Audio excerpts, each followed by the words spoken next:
Alors Jess 40-40, vas-y. Tov. Attends, on commence, vas-y. Mettez le... Attends, il y a un Lubavitch qui monte. Tov. Bezrat Hashem, avec l'aide de Dieu, qu'Akadosh Baruch Hu nous donne la force. Tu mets toi ou je mets moi? T'as de la batterie? De pouvoir, Bezrat Hashem, parler un peu de la Torah, de notre paracha de la semaine, parachat Mishpatim. La paracha Mishpatim, c'est une paracha qui est difficile. C'est pour ça que c'était une semaine qui était difficile cette semaine. Malheureusement, j'ai entendu qu'il y a eu une semaine très difficile. Que Dieu nous en préserve. Ah, il faut faire réfléchir chez les mains. Comment il s'appelle le bébé? Yecheskel ben Esther. Non, Rivka. Yecheskel ben Rivka. Refoua Shelema de Yoshua ben Simcha Maïcha. Yoel ben Rivka. David Yoel ben Rivka. Ton fils, comment il s'appelle? Son balcon. Yeriel Shmuel ben Li Efrat. Daisy Kamuna. Bat Esther. Vanessa Guetta. Vanessa Guetta. Bat Saramenu. Yocheved bat Miriam. Yocheved bat Miriam. Yoav ben Tzir. Lisa Carmela bat Georgia. Yoel ben Milia. Lisa bat Mesaouda. Nathan. Yocheved. Ouais. Lisa bat Mesaouda. Steve Alouche. Lalouche. Marcel Masouda bat Solika. Maintenant, Betor Shachole Israël, Bezrat Hashem, et lui Nishmat, Kol Mete Israël, Becham Vimori, Vesavi, Moshe Ben Nissim, Abraham Ben Nina, et tout l'âme Israël, Bezrat Hashem.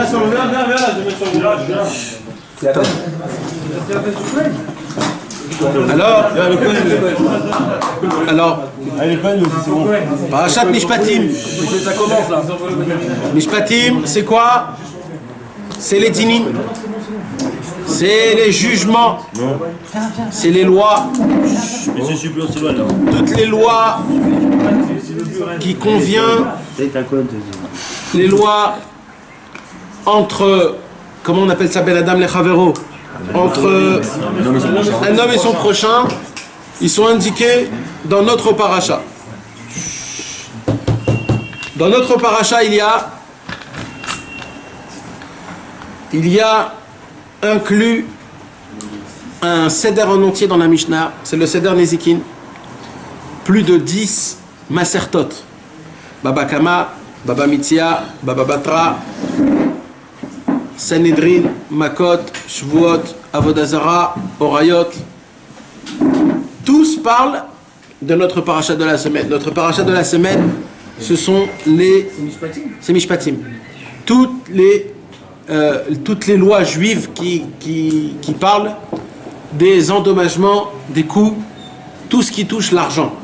Toute la partie du Shulchan Aruch qui s'appelle Choshen Mishpat, ça parle de notre paracha de la semaine.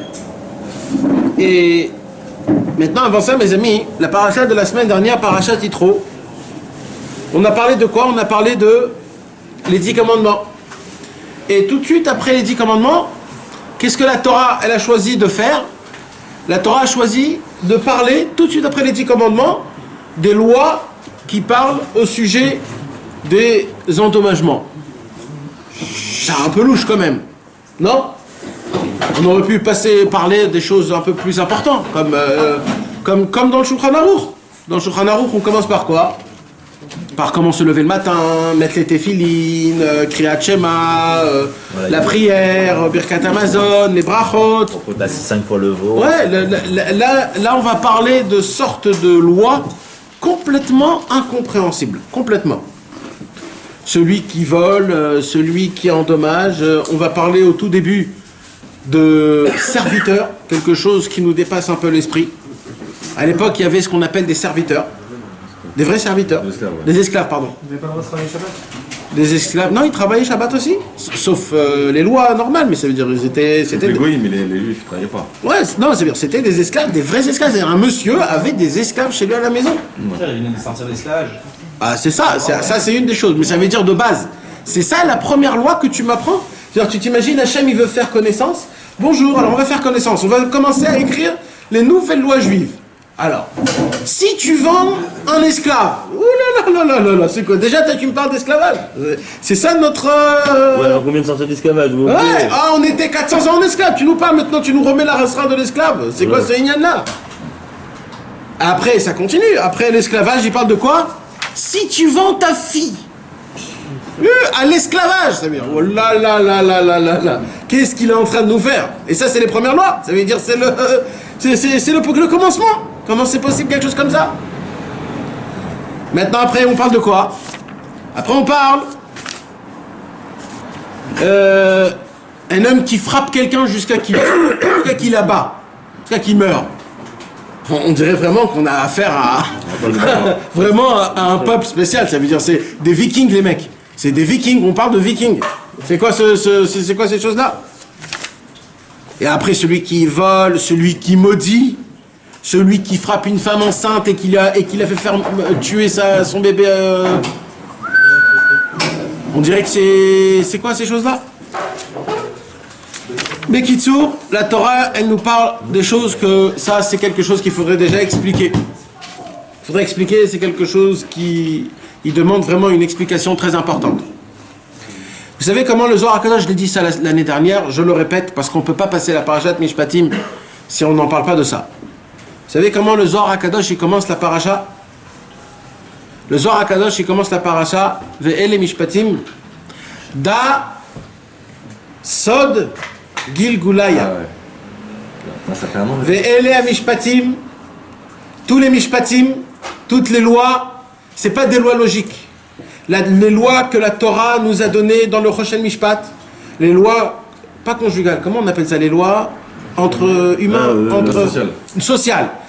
Les lois civiles, toutes les lois civiles sociales, ce ne sont pas des lois logiques, ce sont des lois spirituelles qui ont été faites d'une logique qui appartient que à la Torah. Ne va pas rentrer, tu ne vas pas comprendre. Ça veut dire quoi? Ça veut dire, Chas v'shalom, je vous donne un exemple. Imaginez-vous, Reuven a piqué de l'argent à Shimon. Imaginez-vous. Reuven pique de l'argent à Shimon. Shimon, qu'est-ce qu'il fait tout de suite? Il va chez le Dayan. Il va chez le juge toraïque. Bien sûr, on n'a pas le droit d'aller chez un juge goy. Il va chez le juge toraïque et il dit bonjour rabbin, Reuven m'a pris de l'argent. Alors les rabbins ils disent ok, tu as une preuve? Non, mais voilà, j'ai un papier, etc., etc. Et les Dayanim ils voient qu'il n'y a pas assez de preuves, le papier n'est pas comme il faut. Ils tranchent que Reuven ne donne pas d'argent à Shimon. Maintenant, quand le Dayan il tranche que Reuven ne donne pas d'argent à Shimon, dans le ciel, il devient patour de cet argent. Ah, tu te dis, comment c'est possible? C'est pas que c'est grave, c'est ça la halakha. La Torah donne un pouvoir aux rabbanim de ce qu'ils disent, c'est la Torah qui dit. Ça s'appelle pas se tromper, c'est ça. C'est parce qu'il y a des lois dans la Torah que quand tu réponds pas aux lois, quand il manque de preuves, c'est ton problème. Tu comprends? Il se trompe pas. Mais le mec en face, il a bien passé de l'argent, il a bien... Oui, mais là, devant lui, il devait faire tout pour avoir des preuves, pour que ça soit bien. Maintenant, quand lui, il lui manque des preuves, etc., c'est pas son problème, tu comprends? Alors là, le Zohar HaKadosh, il vient, il dit, comment c'est possible? C'est ça la Torah émet. On parle de Torah émet. Comment c'est possible? Je sais, c'est un voleur, le mec. Et même lui, le voleur, il dit, regarde comment j'ai pu... Comment c'est possible? Sauf s'il avoue, bevadaï. Alors qu'est-ce qu'il dit le Zohar HaKadosh? Il dit, il n'y a pas que ça. Malheureusement, pour être aujourd'hui avec des questions d'argent et de problèmes comme ça, pour avoir raison, il faut être vraiment très fort en preuves et en papier et en témoins. Et en majorité, on n'a pas ces choses-là en majorité. Parce qu'on fait les choses vite, etc., etc. Donc quand tu viendras voir un rave, ça sera très difficile, à moins que tu arrives vraiment à poser des questions, les vraies bonnes questions pour le casser le monsieur, pour lui faire montrer. Vraiment, si tu es un vrai, comment on dit, un malin et un fin d'esprit, que dans cette manière-là, tu pourras le faire. Alors Zohar HaKadosh, il dit, comment c'est possible des choses comme ça? Zohar HaKadosh, il dit, non, ça c'est le secret des Gilgulim. C'est quoi le secret des Gilgulim? C'est que un jour, dans une autre vie, Reuven avait prêté de l'argent à Shimon et Shimon lui a pas rendu. Alors Akadosh Baruch Hu, il a dit, vous deux, vous allez redescendre en bas. Et maintenant, ça sera Shimon qui va lui prendre à Reuven de l'argent. Comme ça, il va rendre l'argent qu'il lui a piqué dans une autre vie. Et même s'il va aller chez le Dayan, il va faire comme il a dit, parce qu'en vérité, ce qu'il dit le Dayan, c'est en fonction de le émettre la mytho, de la vraie vérité. Même si nous, on croit que c'est pas comme ça, c'est émettre comme ça, parce que dans une autre vie, il s'est passé comme ça. Il y a une très belle histoire du Baal Shem Tov. Un jour, le Baal Shem Tov a envoyé le Maguide de Mezrich. Il l'a envoyé quelque part. Il lui dit, va là-bas et raconte-moi ce que tu as vu. Alors, le Maguide de Mezrich, il prend la calèche, il commence à voyager. Il voyage. Il arrive dans un endroit et il s'arrête. Là où le Baal Shem Tov, il lui a dit de s'arrêter. Il s'arrête. Et maintenant, il voit qu'il y a un monsieur qui était dans un voyage et il était fatigué du voyage. Il a vu un tronc d'arbre. Il s'est arrêté au tronc d'arbre. Il s'est assis et il s'est endormi un petit peu. Quand il s'est endormi, il avait de l'argent dans sa poche qui est tombé, une bourse. L'argent est tombé. Il se lève, il n'a pas fait attention, il prend la calèche et il part. Ah, le Maguide du Mezrich, vite, il voulait aller lui rendre la bourse, mais le Baal Shem Tov, il lui a dit de rien faire, rien que de voir. Alors il regarde. D'un coup, il y a un deuxième monsieur qui vient, il passe à côté du tronc d'arbre, il se baisse, il voit une bourse d'argent remplie d'argent. Oh là là là là, quelle bonne journée aujourd'hui. Il vient, il prend la bourse d'argent et il se barre. Il y a un troisième mec, vieux, il se passe comme ça, il voit le tronc d'arbre, il dit, oh, est-ce que j'ai besoin un peu de dormir? Il s'assoit et il s'endort. Pendant ce temps-là, le premier qui a perdu sa bourse d'argent, il revient. Il le attrape, il lui dit, ouais, où est ma bourse d'argent? Le mec, il se réveille, il dit, mais de quoi tu me parles? Il lui donne des coups, donne-moi l'argent. Et le Maguide de Mezrich, il voit tout ça, il dit, c'est quoi ce délire? C'est quoi, qu'est-ce qui se passe? Le mec, il lui frappe, donne-moi l'argent. Il dit, mais j'ai pas d'argent, regarde, j'ai pas d'argent, j'ai rien. Et il se barre et il est énervé. Le Maguide, parce qu'il croit que c'est... Il croit que c'est lui, maintenant il sait pas qu'entre les deux, il y avait un mec qui a pris, il s'est barré. Maintenant lui, il se dit, il n'y a que lui, il dort là, il est là. Alors, mais qu'est-ce qui se passe? Le Maguide de Mezrich est reparti chez le Baal Shem Tov. Le Baal Shem Tov, il lui dit, raconte-moi ce que tu as vu. Et le Maguide de Mezrich lui raconte cette histoire de folie. Alors le Baal Shem Tov lui dit, maintenant je vais te raconter c'est quoi la vraie histoire. La vraie histoire, c'est que dans une autre vie, celui qui a perdu de l'argent, en fait, c'est lui qui a volé de l'argent aux troisième personne. Il a volé. À celui qui a trouvé À celui qui a trouvé l'argent, pardon, au deuxième. Il avait perdu sa bourse d'argent. Pourquoi il avait perdu ça? trouvé, c'est celui-là qui avait volé dans une vie. Exactement. Okay. Mais donc, Non, c'est l'inverse. C'est volé sur le celui... Alors attends. Alors, je répète, d'accord? Il y a le premier, le deuxième, le troisième. Le premier, il a perdu. Le deuxième, il a pris. Le troisième, il se fait taper. D'accord? Alors, le Baal Shem Tov, il lui dit comme ça. Le premier qui a perdu de l'argent, c'est le voleur dans une autre vie. Le deuxième, c'est qui? Celui qui s'est fait voler. D'accord? Donc maintenant, en revenant dans cette vie-là, ils se sont rendus l'argent. D'accord? En lui volant l'argent. Maintenant, c'était qui le troisième? C'était le juge. C'était un juge à l'époque, dans l'autre vie. Et le juge, il lui a dit, c'est toi qui gagne. Quand ils sont venus, les deux, devant le juge, il a dit, il m'a volé d'argent. Le juge, il a dit, écoute, moi je vois pas ça comme il faut, tu dois pas lui donner de l'argent. C'est un noble, celui... Voilà. Alors Akadosh Baruch Hu, il a dit, ah bon, comme ça tu fais des jugements. Alors vous trois, vous allez revenir dans une autre vie. Le juge, il va se prendre des coups. Le voleur, il va gagner son argent. Et le perdant, il va retrouver son argent. Et comme ça, le monde est parfait. Maintenant, le Baal Shem Tov, il dit au Maguide de Mezrich, tu t'imagines maintenant, si je t'aurais pas raconté la vraie histoire, qu'est-ce que t'aurais dit sur ce que tu aurais vu? T'aurais dit, mais Hachem, il est comme ça, il est. Mais comme ça, c'est ça la justice. Et il dit, le Baal Shem Tov, il dit, vous imaginez maintenant, vous, des personnes que nous, on sait pas comment les choses y sont faites. Mais, ça s'appelle l'Etaken Olam Bemalchut Shaddai. Akadosh Baruch Hu, chaque seconde, il répare le monde. Il fait le monde plus beau, de plus beau, pour que le monde y soit parfait, pour que le monde y soit à la perfection à 100%. À son image, mais ça veut dire qu'il y a une justice, même, parce que tu sais, des fois c'est très difficile, quand tu as un problème d'argent, tu vas chez un Dayan, le Dayan, il te fait comme ça ou comme ça, toi tu sais que tu as raison, et tu dis, mais comment c'est possible que la Torah, elle me... Je sais que j'ai raison. Comment la Torah, lui? Parce qu'en fait, nous, on ne sait pas. Nous, on ne sait pas. On ne sait pas comment Bémet ça se passe, comment dans une autre vie ça fonctionne, on ne sait pas malheureusement. Mais il faut savoir que ce que la Torah elle dit, ce que le Dayan il dit, c'est la Torah. C'est ça, Ve'ele Amishpatim. Ve'ele Amishpatim, il y a dans toute la Torah, c'est Ve'ele Amishpatim. Toute la Torah. C'est pour cela que le Zohar HaKadosh, c'est le seul endroit dans tout le Zohar qui parle du secret du Gilgul. C'est quoi le Gilgul? La réincarnation. C'est-à-dire quoi? Là-bas, ça s'appelle, cette partie de Zohar HaKadosh, il s'appelle Sabbat des Mishpatim. C'est quoi Sabbat des Mishpatim? Un jour, Rabbi Shimon Bar Yochai, il étudiait avec Rabbi Elazar, son fils. Il était dans un, je sais pas où il était. Je sais pas s'il était dans la grotte ou s'il était, je sais pas où. Et ils ont demandé de l'aide d'Akadosh Baruch Hu pour étudier la Torah. Et là, qu'est-ce qui se passe? Il descend un homme très vieux, un sabbat. Un sabbat. Un homme qui est vieux, il descend. Et il dit à Rabbi Shimon Bar Yochai, Rabbi Shimon, je vais t'apprendre un secret comme jamais il y a eu de secret.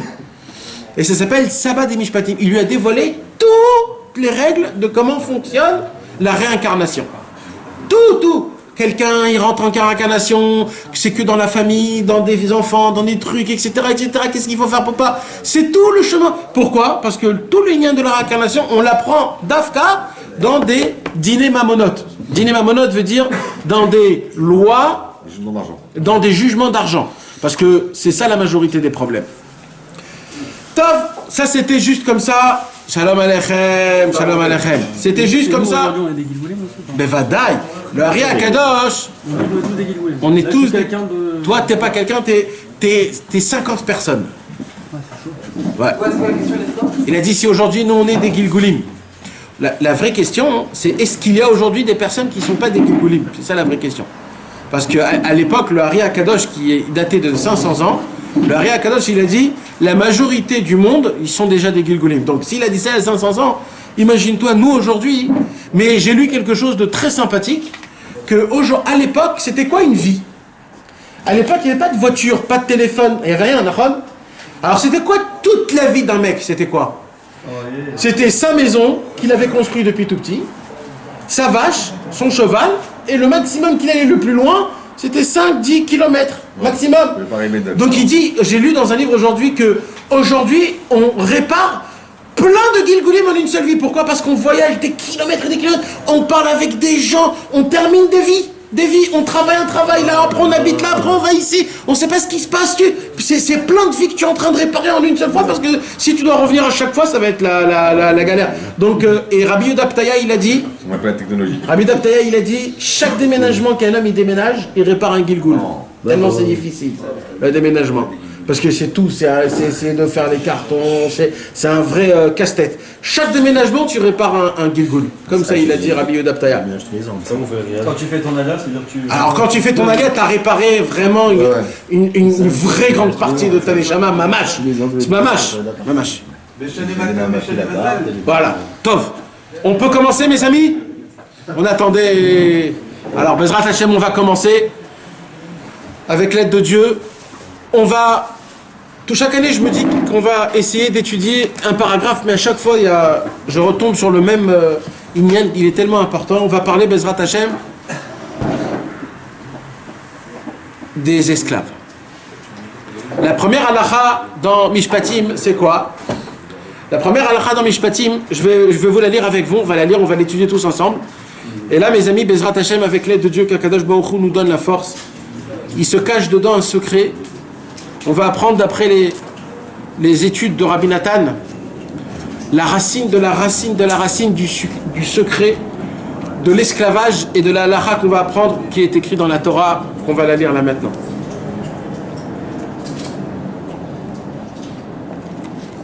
La halakha, elle nous dit comme ça. Dans la Torah, le deuxième pasuk. Ki tikne eved ivri. Shalom aleichem. Shalom aleichem. Bruchim aboy.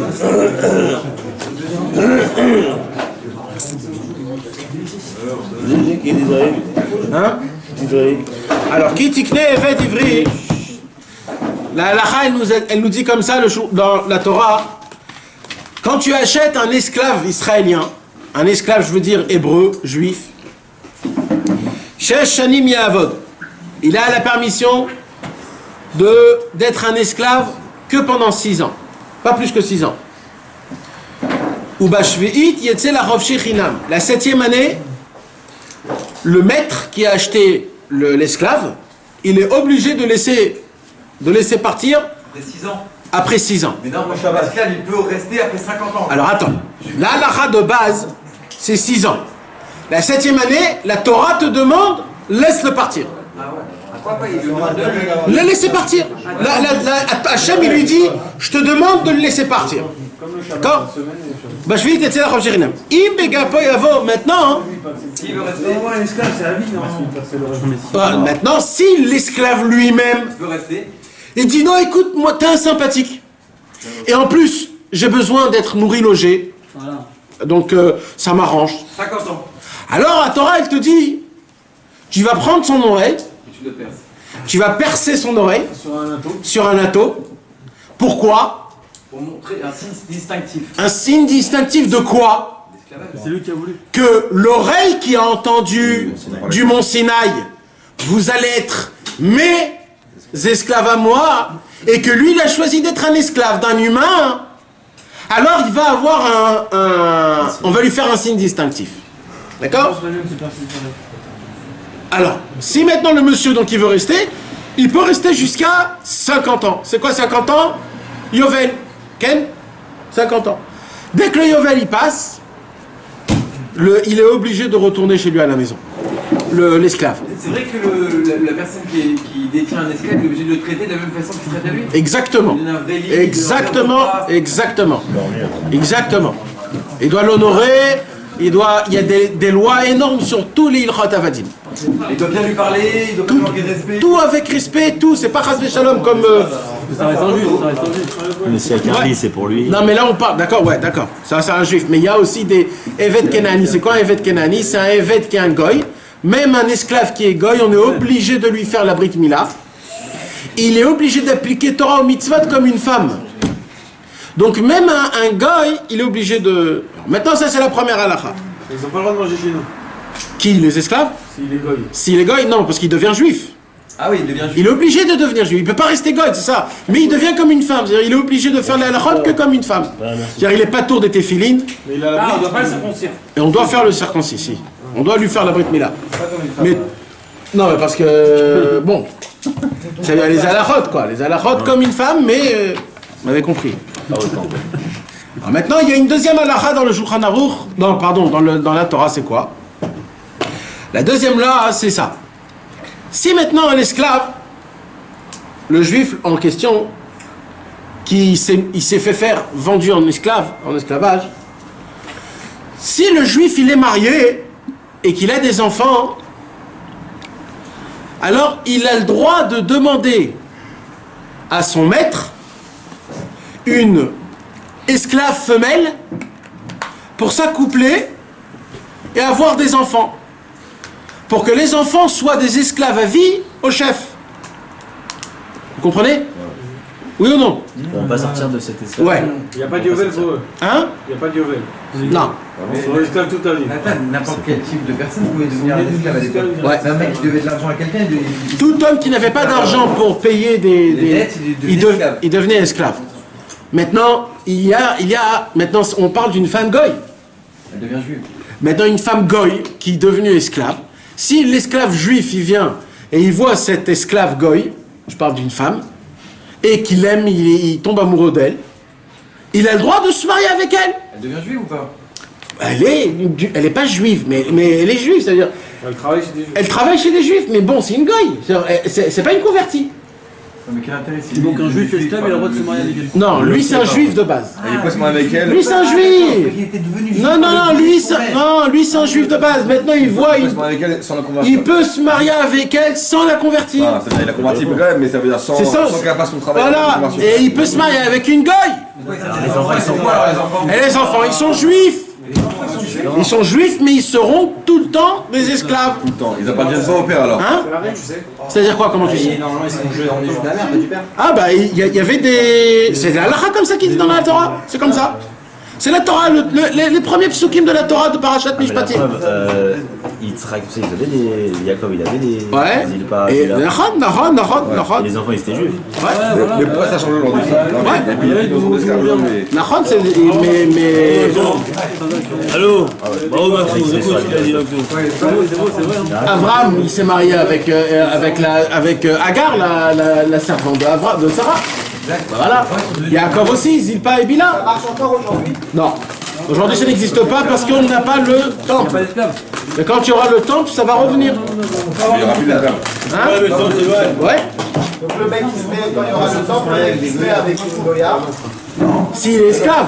Non, il n'est pas esclave. Non. Là, on parle que s'il Non, mais devient... s'il n'est pas esclave, il est avec une Goya, il va venir avec elle, il se met esclave, et il dit je veux cette. Et il faut qu'elle aussi, elle soit esclave. Il faut que les deux, ils soient esclaves. Parce que leurs enfants ne leur appartiennent pas à eux. Il appartient au chef, au maître. Ok, mes amis? On a compris tout ça? Oui ou pas? Ou je répète? C'est important. C'est très important que si vous comprenez le Inyan. Sinon, je répète. Dites-moi, sinon je répète. Répète encore une fois. Je répète une dernière fois, mes amis. Une dernière fois, monsieur. Un homme, un juif qui est esclave. Il rentre dans la maison de son chef, de son maître, et il voit que là-bas, il y a une gentille dame, aussi esclave. Il dit, dis-moi, patron, c'est qui, madame? Elle lui dit, c'est une esclave. Il lui dit, écoute, c'est pas une juive, c'est une goya. Elle lui dit, ouais, tu peux quand même me l'arranger? Je voudrais que ça soit ma femme. La Torah lui permet, même que c'est une goya, de se marier avec monsieur qui est juif complètement.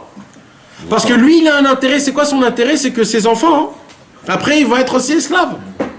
Et ça, c'est esclave à lui. Donc, il a un intérêt à ça. Et la Torah lui permet. Il lui permet. Vous êtes des esclaves du père? Ouais, non, du chef. Maintenant, les amis, ça, c'est que à une seule condition. Ça, c'est que à une seule condition. C'est à une condition que l'esclave juif est déjà marié. Si l'esclave juif n'est pas marié, il n'a pas le droit de se marier avec l'esclave femelle goy. Quoi? S'il n'est pas marié? J'avais pas compris ça. C'est toute la permission au fêté qui se marie avec l'esclave goy. C'est à une condition qu'il est marié avec une femme déjà, sa femme à lui, sa propre femme, il a des enfants. Mais si ce monsieur, il n'est pas marié, on n'a pas le droit de lui donner cet esclave-là. Ça doit être l'inverse. Non, pourquoi? Parce que sa première femme c'est une juive et. Parce que la Torah, elle te dit, moi, je te donne cette femme parce que tu es chez ton maître. Alors tu es avec elle, alors je te comprends. Mais moi, je veux pas que ce soit ta femme jusqu'à définitivement. Je veux que tu aies ta femme et tes propres femmes et tes enfants à toi. Ouais, mais cette femme, il va lui faire des enfants quoi qu'il arrive. Oui, mais ce sera pas ses enfants, c'est des enfants qui sont esclaves. Il doit les considérer comme esclaves. 50 ans après, 50 ans après, Ils sont juifs. Elle reste esclave et lui, il peut pas partir. C'est que la mère ou c'est que les enfants ou que la mère et les enfants ils restent esclaves. Mais pourquoi ils deviennent juifs les enfants? Non, mais pourquoi ils deviennent esclaves surtout? C'est que je comprends pas, c'est des juifs qui deviennent juifs. Parce qu'ils sont faits de père et de mère esclaves. Mais un juif, de base, c'est pas un esclave. Il a dit à Kadosh Baruch Hu après le Matan C'est Torah. exactement ça. De base, la Torah, elle dit, vous ne devez pas être des esclaves. Vous n'avez pas le droit d'être des esclaves. Vous n'avez pas le droit.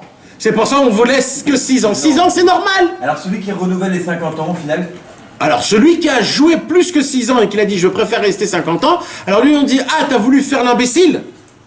Alors toi t'as des nouvelles halachot. C'est quoi ta halachot? Si t'es marié, t'as des enfants et que comme tu peux pas être avec ta femme et tes enfants parce que t'es chez le chef, chez ton patron, alors tu peux être avec la femme qui est là-bas, qui est une goya, qui est aussi une... C'est très grave, mais c'est la Torah qui te permet. On a dit qu'un homme, il se sépare de sa femme et ses enfants en vérité. Oui, non mais il se séparait pas complètement. Et on parle qu'il devait de l'argent, on parle qu'il avait un problème, qu'il a volé. C'est tout un travail, il faut qu'il renonce les 50 ans. Alors voilà, alors pour que vous puissiez comprendre. Et si par exemple il a un garçon, il avait un garçon avec sa première femme, Ouais. il a une fille avec sa deuxième femme, il Ouais. a fait la mitzvah de faire d'amener un garçon intime? Bah oui. C'est une mitzvah. Je sais pas. Pas une mise à de faire un garçon. Lui, il a fait sa mitzvah, ouais. Il reste son juif, c'est ça. Alors maintenant, comment ça fonctionne? Vous avez compris le Inyan, mes amis? C'est tout ce qu'on permet à un homme de se marier avec une esclave goy, c'est qu'à une condition qu'il est déjà marié, qu'il a déjà une femme. Pourquoi? Comme ça, le jour où il dit « je me barre de chez toi », il a chez qui repartir? Il a sa femme et ses enfants. Comprenez? Parce que de base, la Torah, elle dit « toute l'union que vous avez avec la Goya, c'est une union temporaire, pas juste parce que tu es chez le chef, tu es chez le patron, chez le maître. » 50 ans, c'est pas temporaire. 50 ans, c'est une vie. Non, non, c'est jusqu'à 50 ans.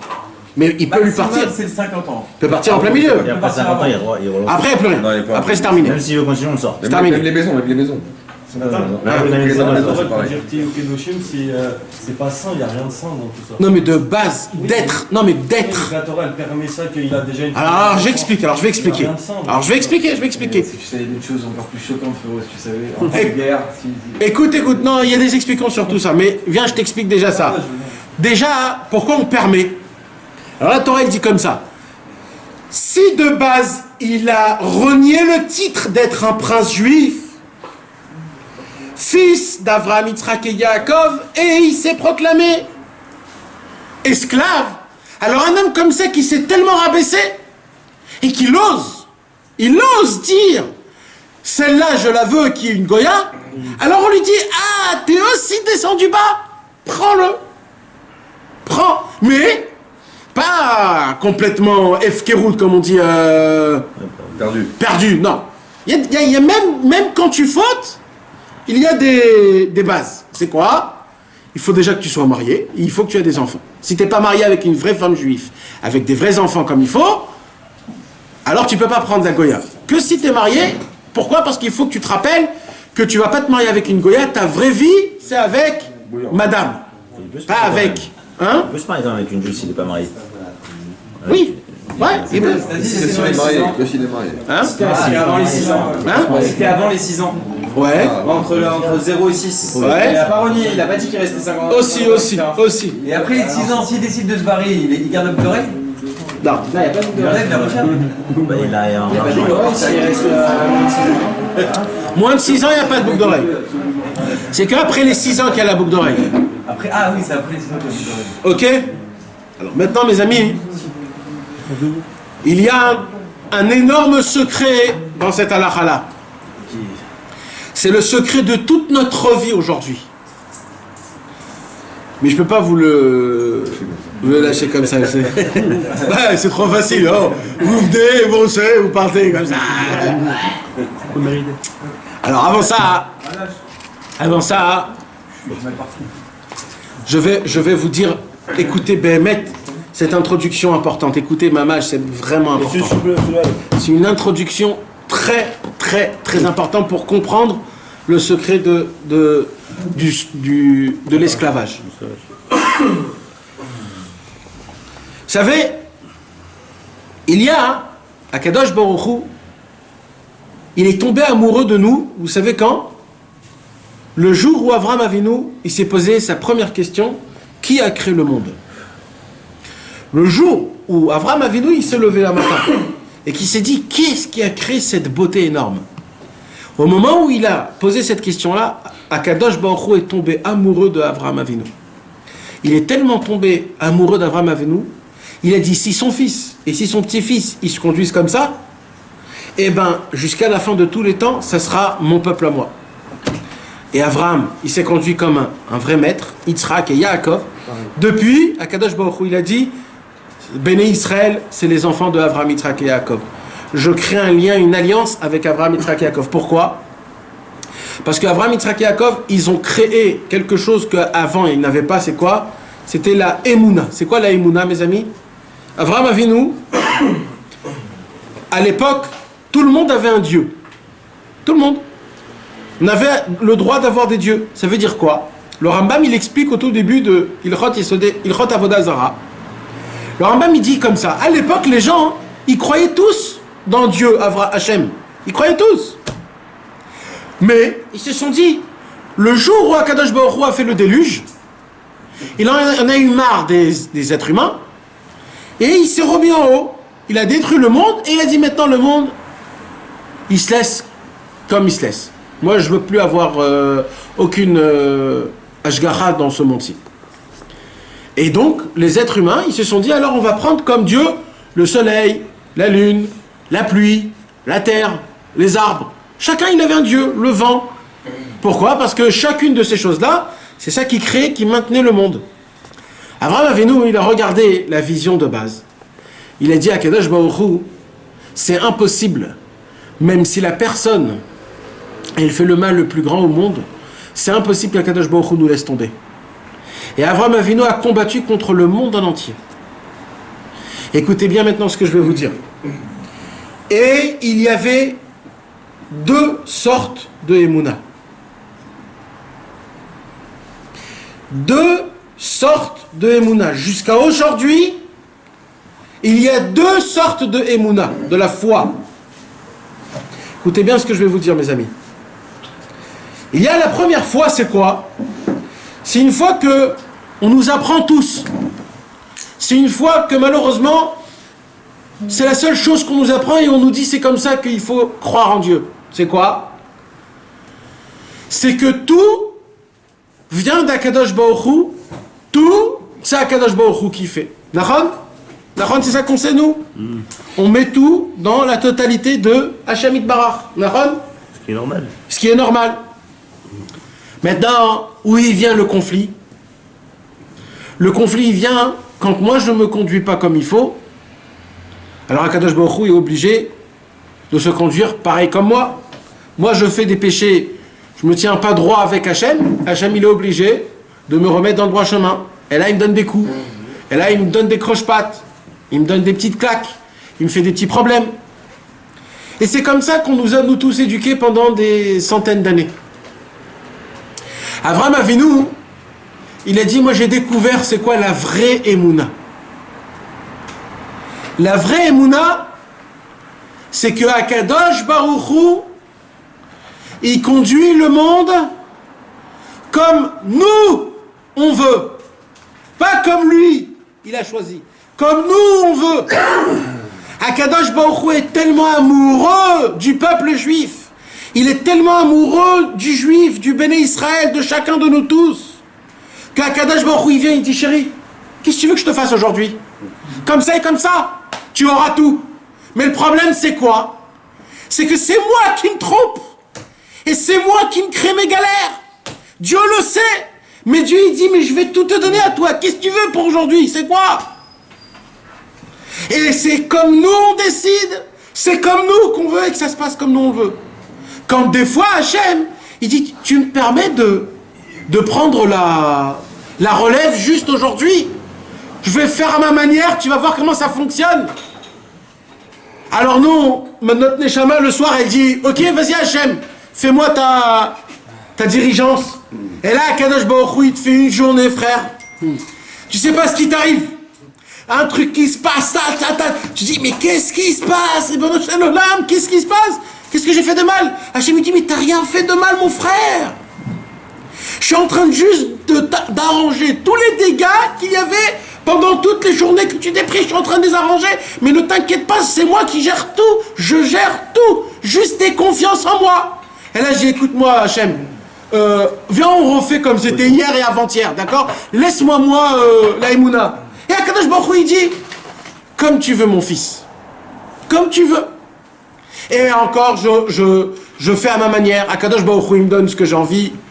La meuf que je choisis, la blonde aux yeux bleus, jusqu'à qu'elle arrive, elle arrive. Et à Bassof, tu vois que c'est pas exactement comme tu croyais. Tu croyais que toi, tu allais vivre un film de Hollywood, je ne sais pas quoi. Et Bassof, c'est une vie toute normale. Après, tu crois que si tu vas travailler dans ce travail, ça va être le top niveau, etc.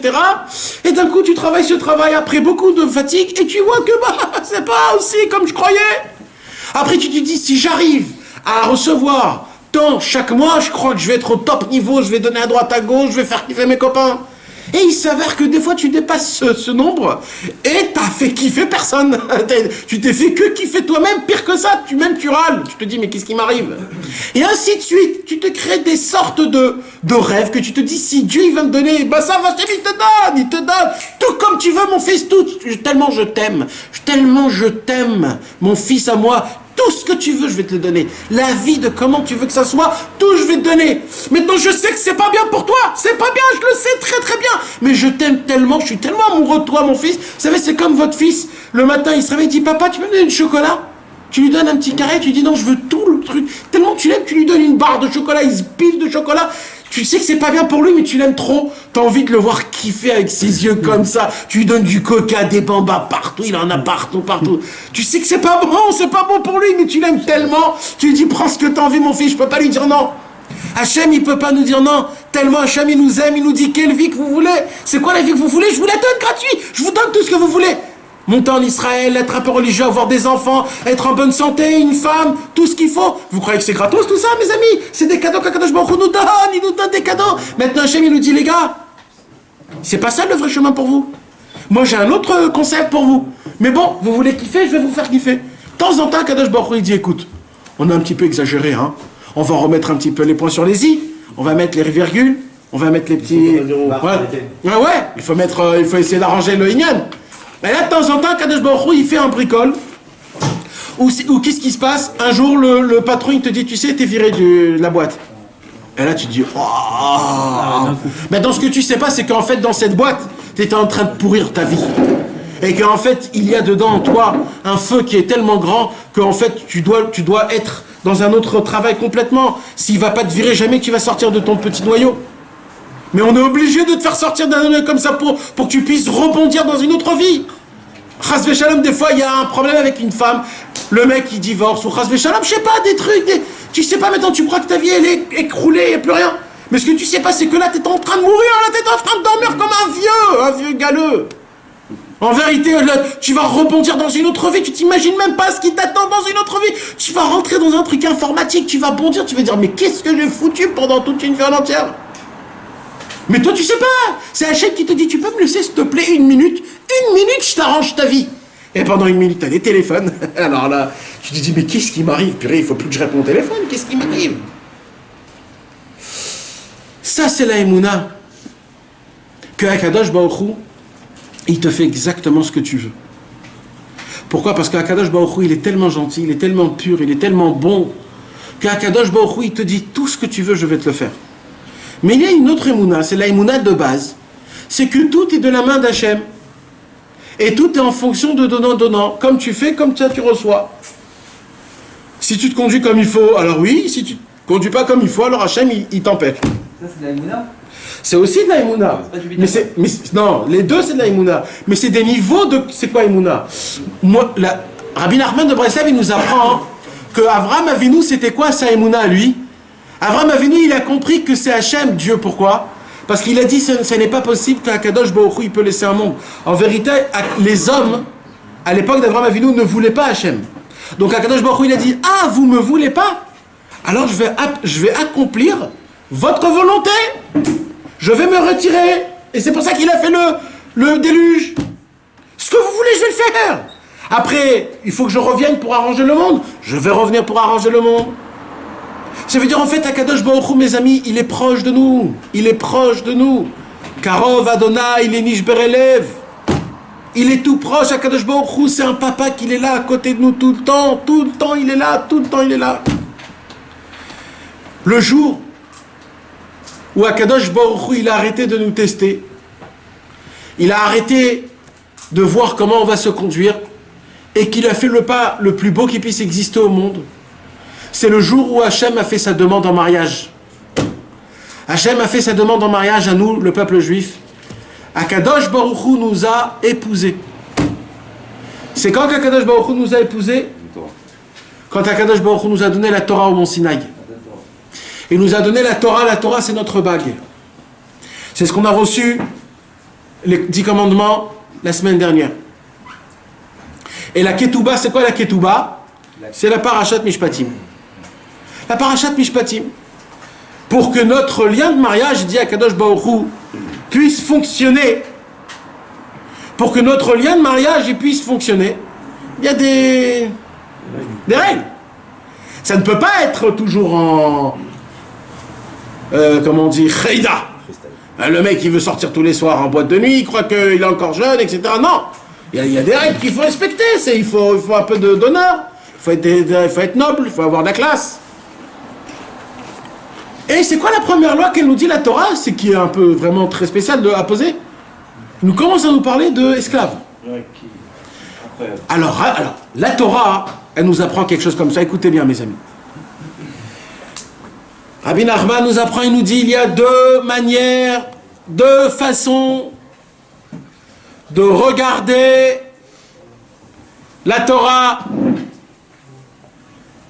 Et il y a la première manière, c'est de regarder la Torah comme si tu étais un esclave. Tu dois appliquer la Torah comme un esclave. C'est dur pour toi. C'est lourd. J'en ai marre. C'est quand je me barre. J'en peux plus. Je suis un esclave de la Torah. Akadosh Baruch Hu, il dit, non, t'es pas un esclave. T'es mon fils. Je t'interdis de prendre la Torah comme un esclavage. Je t'interdis de prendre la Torah comme si c'était un poids sur toi. Ce n'est pas un poids. Chaque mitzvah que tu appliques, tu renforces le lien du mariage entre toi et moi. L'amour entre toi et moi, tu la dévoiles combien je t'aime encore plus et encore plus. Si tu regardes toute l'application de la Torah en fonction d'esclavage, écoutez bien, eh bien malheureusement, je vais te perdre. C'est là où la Torah, elle te dit, oh, salam alaykum. C'est là où la Torah, hein? Ça sent bon.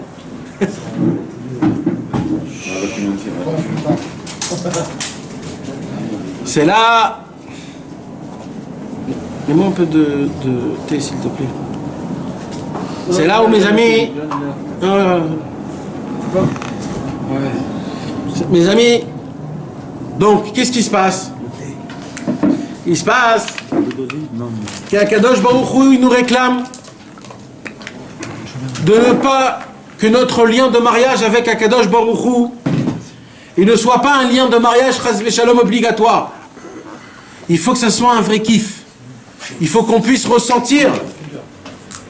Il faut qu'on puisse ressentir, aimer, que ce soit des sentiments, des liens qu'on adore.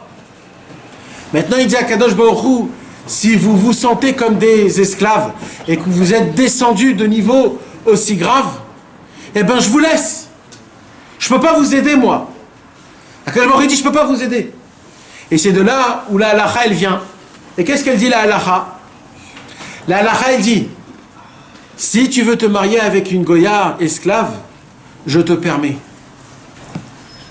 Ça veut dire quoi? Akadosh Baruch Hu, il dit, c'est toi ma femme. C'est toi ma femme, le peuple juif. Si tu veux m'échanger moi, ton mari, par des péchés, par des ta'avot, par des choses pas bien, va! Va! Je vais te laisser. Il dit Hachem, plus que ça, je t'aime tellement que moi, en tant qu'un Dieu qui t'interdit de manger quelque chose de pas cachère, par exemple, qu'est-ce que je dois faire tout de suite? Je dois enlever le goût du pas cachère quand quelqu'un il le mange. Ou alors que le monsieur il s'étouffe tout de suite. Non ou pas? C'est Dieu, il ne peut pas. Qu'est-ce qu'il fait Hachem? Il te laisse savourer le goût. Et encore, tu peux manger, encore manger. Dans la faute avec des femmes, il te donne le sentiment le plus élevé qui puisse exister. En plein milieu du péché, Hachem il dit, je suis avec toi, je suis là. Même que tu es en train de me tromper. Tu me trompes avec une autre femme. C'est quoi ton autre femme? C'est les péchés. Je reste avec toi. Mais il y a une seule condition, elle dit la Torah. Une seule condition. Une seule condition. La halakha, elle dit, l'esclave, on peut lui donner une femme, goy, que s'il a déjà sa femme et ses enfants. S'il n'a pas sa femme et ses enfants, on ne peut pas lui donner l'esclave goy. Ça veut dire quoi? Si tu restes avec lui. S'il reste encore quelconque amour que tu as envers moi, à la fin du compte, tous les juifs même s'il tombera, même s'ils feront des péchés, un jour ils reviendront vers moi. J'ai encore de l'espoir, parce que je suis encore d'Hachem. Mais le jour où ils me laissent tomber complètement, et ils ne veulent plus avoir de contact avec moi, là, même moi, je ne vais pas laisser ce juif tomber. Les enfants, on laisse tomber les enfants. La femme, c'est Dieu. On a deux femmes. Ou alors c'est Hachem, ou alors c'est les péchés. C'est ce monde-ci. Et ta femme réelle, si aussi, c'est aussi. Il n'y a pas de femme réelle. Laisse tomber la femme réelle. Non, mais si tu... C'est toi. C'est la même chose. Mais là, on a deux femmes, ça veut dire. Normalement, on doit avoir qu'une seule femme. C'est Hachem. Maintenant, on a une deuxième femme, c'est qui? C'est quoi? C'est ce monde qu'il essaye de te tromper. Akadosh Baruch Hu, il dit, je t'aime tellement que je vais te laisser faire ce que tu as envie. Parce que je suis un bon, moi je suis un gentil. La condition que tu sois quand même attaché à... Non, c'est pas des conditions. J'ai envie de pleurer, j'ai envie de vomir, il dit Hachem. Qu'est-ce que tu veux que je fasse? T'es en train de me tromper, mais je t'aime tellement. Alors je vais rester de côté, je vais espérer que tu reviennes. Alors va voir les autres, jusqu'à que tu vas comprendre combien ça pue, combien c'est horrible. Là, pour que tu reviennes vers moi, et moi je vais t'attendre. Je vais te dire, je t'ai attendu, je t'ai pas trompé, moi je suis là. C'est la seule condition qu'il puisse... La seule condition, c'est qu'il y a encore un tout petit lien avec moi.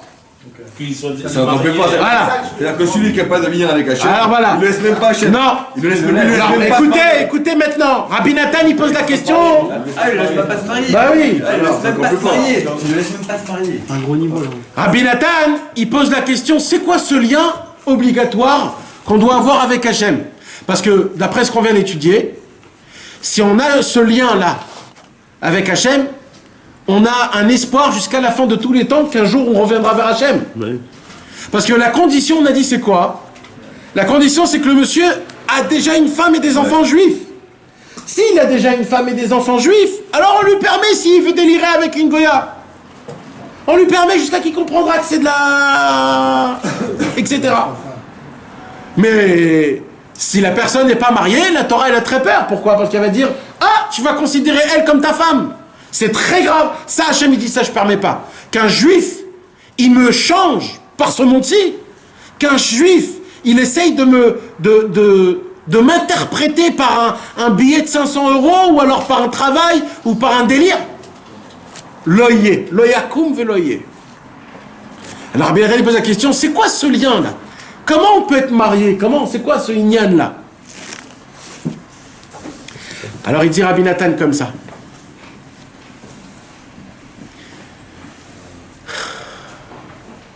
Un homme a la possibilité de connaître Akadosh Baruch Hu, parce que pour se marier, il faut connaître Rome. Rabbi Nathan, il dit, moi j'ai besoin de tout découvrir, comment ça fonctionne un mariage, en équivalent de Dieu et moi. Tu m'as dit que on s'est marié avec Hachem. Alors j'ai besoin de savoir c'est quoi, comment ça s'est passé. Et il dit Rabbi Nathan, comment je connais Dieu? Comment je peux découvrir c'est qui Dieu? Qui veut dire, comment je peux découvrir, comment je peux m'attacher à Hachem? Il dit Rabbi Nathan, avec la Torah. La Torah, Akadosh Baruch Hu m'a donné en cadeau de mariage la Torah. Au Mont Sinaï, il m'a donné la Torah. Donc la Torah, c'est quoi? C'est je découvre c'est qui Dieu. Maintenant, c'est qui fait que la Torah m'appartient à moi et que j'appartiens à la Torah et que la Torah devient quelque chose de ma vie? Il dit Rabbi Nathan, la Tefila. La Tefila, la prière, c'est elle qui t'attache à la Torah. Car la Torah, c'est comme le mâle, et la Tefila, c'est comme la femelle. Torah, Tefila, endommage mitzvot. Créer mitzvot. Torah, Tefila, c'est l'homme, la femme, quand tu les mets en même temps. C'est-à-dire quoi de le mettre en même temps? Écoutez bien ce que je suis en train de vous dire.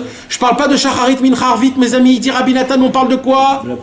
On parle d'un homme qui considère son Akadosh Baruch Hu comme son papa. Un homme qui considère Akadosh Baruch Hu comme son mari, comme sa femme. Qui lui parle tous les jours, qui lui raconte sa journée. Combien de fois on appelle nos femmes par jour? Quelqu'un peut me dire un numéro? 3, 4 fois, 5 fois? Combien de fois on appelle nos femmes? Elle nous appelle. Ouais, elles nous appellent. En vérité, c'est ça la vraie vérité. C'est que Akadosh Baruch Hu, il nous appelle 6, 17 fois par jour.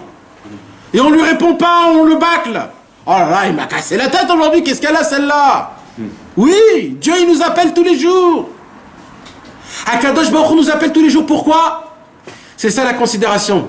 C'est ça la femme. Il dit Rabbi Nathan. Rabbi Nathan il dit comme ça.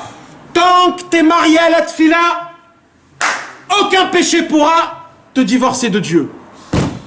Le jour où tu vas arrêter de prier à Hachem, c'est la catastrophe la plus grande qui puisse exister au monde. Parce que là, tu te maries avec une Goya. Là, tu as choisi le monde. Et là, c'est très très grave. Ta femme à toi, ça doit être quoi? Ça doit être Idbo des doutes. Ça doit être de parler avec Akadosh Baruch Hu tous les jours. De lui parler, de regarder, de faire un lien. Aujourd'hui, Hachem fait que ma journée, elle soit comme il faut, que je puisse appliquer Torah au mitzvot, que je puisse pas faire de péché, que je rate pas mincha arvit, que je puisse donner mon maaser, fait que je puisse... Alors là, dans ce cas où la personne elle a fait des péchés, qu'elle aille, qu'elle l'avoue et qu'elle dise. Voilà. Mais t'es déjà à un vrai Là, niveau. c'est sûr qu'elle ne peut pas retomber que encore. quand Non, mais t'es pas déjà à un religieux. vrai niveau quand t'es à arbitre. Alors, T'es déjà à un vrai niveau. non, mais non, pas faire, demander de faire. Je fais pas. Comment t'as la conscience de demander de faire si t'as même pas... Mais tu vas faire si tu. Mais sans goûter. Tu dis Ribono Shelola, maître du monde. C'est que ça que je te dis. C'est bien que tu as dit ça. Rabbi Nathan, il dit, nous, on se considère des personnes qui n'appliquent pas. Parce qu'on n'applique pas. Alors pourquoi je vais demander, puisque de base, je n'ai même pas l'envie d'appliquer. Rabbi Nathan, il dit, ça c'est très grave, parce que ça s'appelle se considérer, se sous-estimer. Se considérer comme un rachat. Il dit, Rabbi Nathan, on est tous des enfants d'Avraham, Yitzhak et Yaakov. La neshama que toi tu as, c'est la même neshama que Moshe Rabbeinu il a. La puissance que Moshe a, c'est ta puissance à toi. Le sang qui coule dans tes veines, c'est le même sang que Moshe Rabbeinu lui coulait dans ses veines. La seule différence, c'est que lui croyait en lui-même, toi tu crois pas en toi-même. Donc il dit, Rabbi Nathan, il y a une chose que tu peux faire. Demander, tout le monde peut faire. Demander d'être un tzaddik, tout le monde peut le faire. Demander de prier Sharit Mincha Arvit, tout le monde peut le faire. C'est gratuit, frère. C'est gratuit. Tu payes pas. Tu demandes juste à Hachem, donne-moi l'envie de faire Sharit Mincha Arvit. Pour l'instant, j'ai pas du tout envie de faire Mincha Arvit. Akadosh Baruch Hu dit, oh là là, c'est la première fois qu'il est aussi sincère. Mais là, je retrouve mon fils. Je retrouve mon fils. Tu manges du pain, t'as pas envie de faire Birkat Amazon. D'abord, t'as même pas de kippa. Ribono Shel Olam, sache-le. Je voudrais vraiment faire, mais j'ai pas envie. Mais par contre, je te le dis, voilà, je te le demande. D'abord, je te remercie de mon pain, que j'aime manger. Et fais qu'un jour, je pourrais être un juif qui te remercie, qui lit le Birkat Amazon mot à mot. Tu sais qui tu vaux quand tu fais ça? T'es encore plus grand que tous les tzadikim. Parce que cette prière que tu fais, même les tzadikim l'ont jamais fait. Parce qu'eux, ils faisaient Birkat Amazon normal. Cette prière-là, elle monte, elle transperce tous les cieux jusqu'au trône d'Akadosh Baruch Hu. Et là, il dit, mais j'y crois pas ma tête. C'est la première fois qu'il me dit merci après manger. Mais celui-là, je vais l'attraper, je vais l'embrasser. C'est mon copain, c'est mon ami, c'est mon fils. Il est à côté de moi tout le temps maintenant. Il dit, Rabbi Nathan, c'est gratuit de demander. Arrêtez de demander de la matérialité. La matérialité, je vous en ai gavé. Demandez-moi un peu de spiritualité. Du shalom bayit. C'est ça le shalom bayit. On a un problème de... Après, on se pose des questions pour qu'on ait des problèmes de shalom bayit. C'est quoi des shalom bayit? Un jour, quelqu'un est venu chez Rabbi Israël, il a dit, Rabbi Israël, j'en peux plus, ma femme me prend ma tête. J'ai que des problèmes de shalom bayit. Tu sais ce qu'il lui a dit, Rabbi Israël? Rabbi Israël, il faisait pas le Toumanik. Alors, je vais te donner 2-3 conseils. Tu vas lui dire comme ça, tu vas lui faire comme ça, tout va s'arranger. Quel Toumanik? C'est pas du tout ça. Il lui a dit, mon fils, si tu as un problème avec ta femme, si tu as un problème de shalom bayit dans ce monde-ci, c'est que tu as un problème de shalom bayit avec Hachem. Arrange le problème avec Hachem, ton problème de shalom bayit en bas, il s'arrangera. Voilà. Voilà. Pas de psychologique, pas d'analogique, pas de je ne sais pas quoi. C'est ça. Tout c'est Hachem Yitbarach. Akadosh Baruch Hu, il essaye de t'allumer des lumières à droite à gauche. Akadosh Baruch Hu, il dit, Kitikne Vedivri, comment c'est possible que tu t'es vendu comme un esclave? Ça a commencé par ça. Par quoi? Qu'on considère la Torah comme de l'esclavage. Mais c'est des cadeaux. Ce sont des cadeaux. C'est comme la femme qui dit à son mari, chérie, viens, on mange. cet après-midi, viens, on mange 3 fois par jour pour qu'on puisse se voir, puisque tu es au travail. Hachem, il te dit juste Shacharit Mincha vite, juste pour qu'on se voie et pour qu'on se parle. Après, il dit, bon, tu peux venir le soir un peu à la maison. On est mariés quand même, après tout. Non, viens dormir à la maison, viens, t'es à la maison. C'est quoi? C'est Chatzot. Il te veut des doutes d'être à côté de Hachem Yitbarach, lui parler. C'est ça, mes amis. C'est que des choses aussi simples que ça. On a un problème de Shalom Bayit. On a trompé Akadosh Baruch Hu par une autre femme. C'est qui cette autre femme? C'est ce monde-ci. Mais vous savez, c'est quoi le plus pire? Je vais être violent. Je vais être violent, mes amis. Mais je vais vous dire la vérité. J'arrête? Non, je vais vous dire la vérité. Vous savez, les femmes ne peuvent pas comprendre ça. Même les hommes ne peuvent pas comprendre. Mais une grande, grande femme. Une femme très pieuse. Ou un homme très, très pieux. Bon, on va pas rentrer dans le... Mais quand Chas Veshalom, un trompe l'autre. Chas Veshalom, que Dieu nous en préserve. On ne peut pas pardonner quelque chose comme ça, Nachon? Impossible. Impossible. Pourquoi? Comment? Tu m'as trompé, mais comment? Comment? Maintenant, mes amis, écoutez bien ce que je vais vous dire. La Gemara, elle nous raconte que quand Akadosh Baruch Hu nous a donné la Torah, et que nous, on a fait, en même temps qu'on a donné la Torah, le Vaudor, la Gemara, elle dit, ça ressemble à quoi? À une kala qui rentre sous la choupa, et juste de rentrer avant la choupa, elle voit un playboy, elle va avec lui, et 20 minutes plus tard, elle rentre sous la choupa. Et le khatan, il a capté. Est-ce que le khatan, qu'est-ce qu'il fait après vous? Il se casse. Il se marie pas. Bah oui, je suis pour le tout. Alors comment Hachem il s'est marié avec nous quand même? Ah, parce que Hachem, c'est pas la Khatan. Comment? Mais comment? Ouais, mais on est son fils, on est pas Il a espoir. Akadosh Baruch Hu, il a dit comme ça. Il y a écrit, c'est dans Shir HaShirim. On dit dans le Shir HaShirim, Libaftini be'echad me'enaich. Dieu, il a dit, vous m'avez aimé d'un seul œil. La Gemara pose la question, pourquoi un seul œil? Alors la Gemara, elle dit, parce que quand on a dit Naseh Venishma, on regardait déjà de l'autre côté quand on va faire le Vaudor. Hachem, il a dit, même que je vois l'autre œil qu'il est en train de regarder quand on va faire le Vaudor, je vous prends quand même. Pourquoi? Écoutez bien, mes amis, comment c'est beau, et c'est ça qu'on doit apprendre ce soir, mes amis. Akadosh Baruch Hu, il a dit, moi, je connais les cœurs. Quand ma femme, elle est partie me tromper juste avant le mariage, avec l'autre mec, je suis rentré dans son cœur. J'ai vu qu'en vérité, elle ne le désirait pas. C'était juste une envie de... L'esprit de folie. Voilà, c'était... Comment t'as dit? C'était une tentation, c'était une pulsion, c'était... Voir tout. C'était un... Comment on appelle un... Voilà, un truc. Mais en vérité, quand elle était avec elle, avec lui, elle pensait à moi. Parce que c'est moi son amoureux. Alors il a dit, c'est pour cela qu'en vérité, on ne s'est jamais trompé l'un l'autre. Donc je me marie quand même avec elle. Rabbi Nathan, il dit, tu sais quoi qui fait ça? Il dit, Rabbi Nathan, tant que le juif, il s'adresse à Hachem, Akadosh Baruch Hu, c'est sa preuve qu'on l'aime toujours. Même quand on faute. Et la preuve, c'est qu'on s'adresse à lui. Le jour où on arrête de s'adresser à Hachem, c'est là où Akadosh Baruch Hu, il dit, ah, il pense plus à moi. Il pense plus à moi. Alors là, comme il est en train de me tromper, j'ai une vraie question, est-ce que je le garde ou pas? Il dit Rabbi Nachman de Breslev et Rabbi Nathan, tout homme, tzaddik, racha, paracha, dans des boîtes de nuit, en plein milieu de faire des avérotes, partout, tout le temps, il faut s'adresser à Kadosh Baruch Hu, lui dire Hachem, je t'aime, Hachem, rapproche-moi de toi. Tous les jours, il faut dire ça.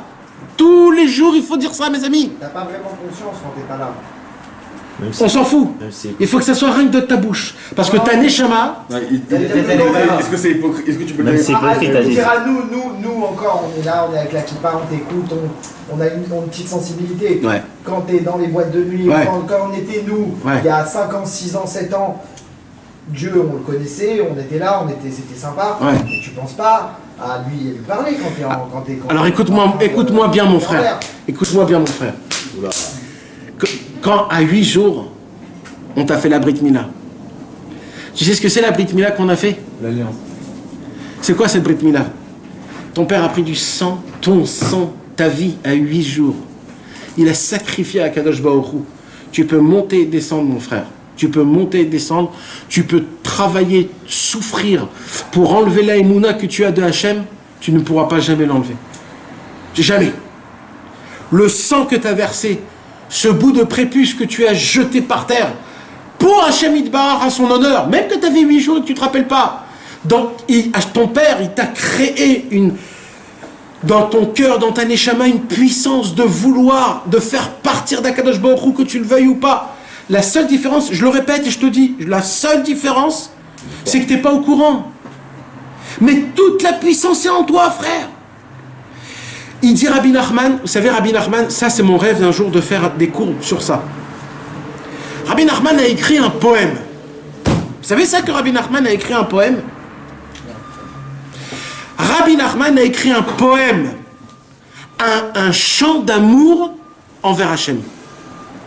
Comment on dit un chant d'amour, on dit? Comme Shira Shirim, là? Un poème. Non, un vrai poème. Un shir, C'est pas dans les bêtes de... Non, un chant, un vrai chant. Un shir haïchoud. Il est imprimé au tout début du Likutei Moharan.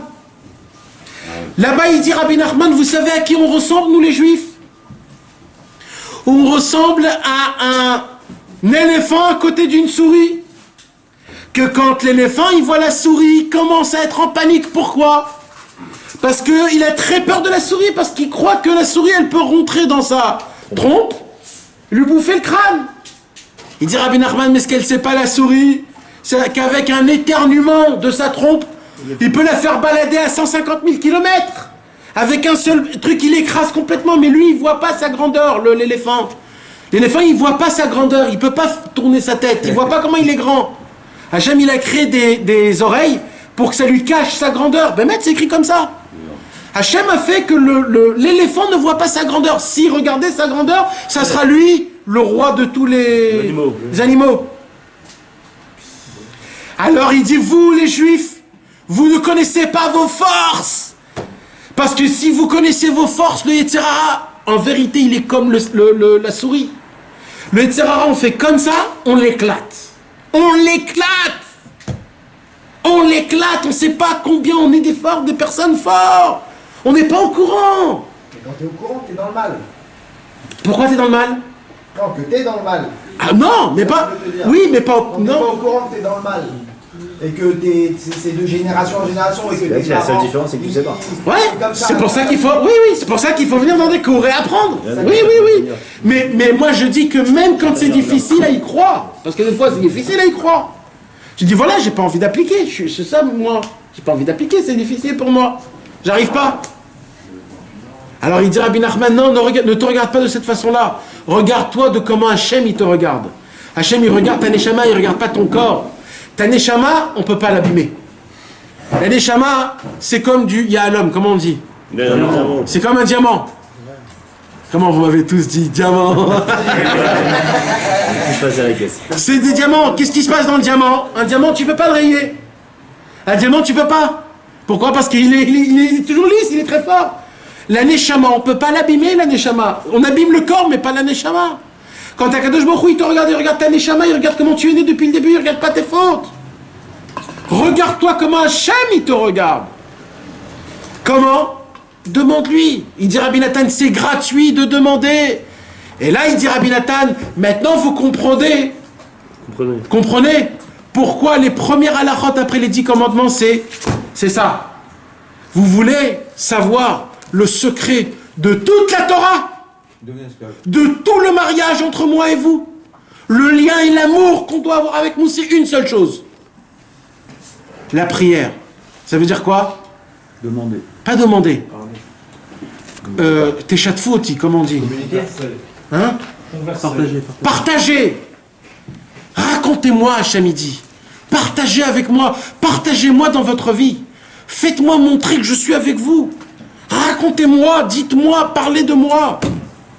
Hachem il dit, plus on va vous allez me considérer, plus je vais vous considérer. Et les fautes n'auront pas atteint à vous.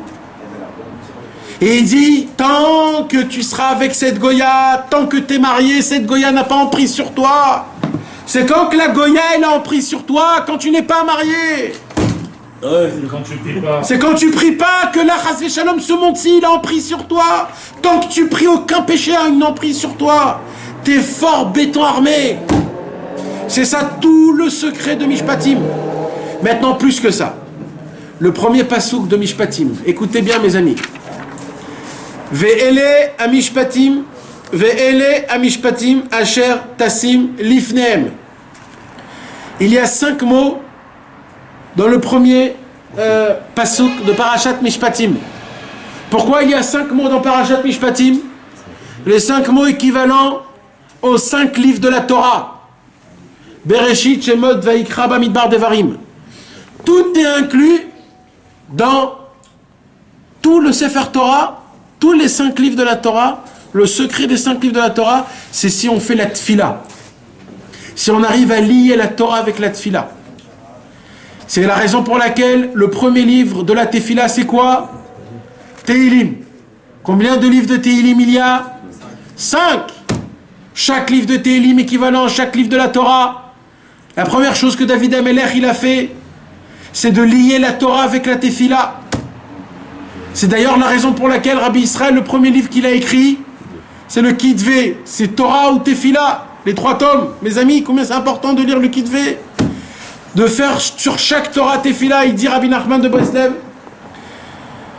Rabbi Nathan a écrit un sacré livre qui s'appelle le Likutei Tfilot. C'est quoi le Likutei Tfilot? C'est des prières, comment appliquer tous les enseignements de Rabbi Nachman.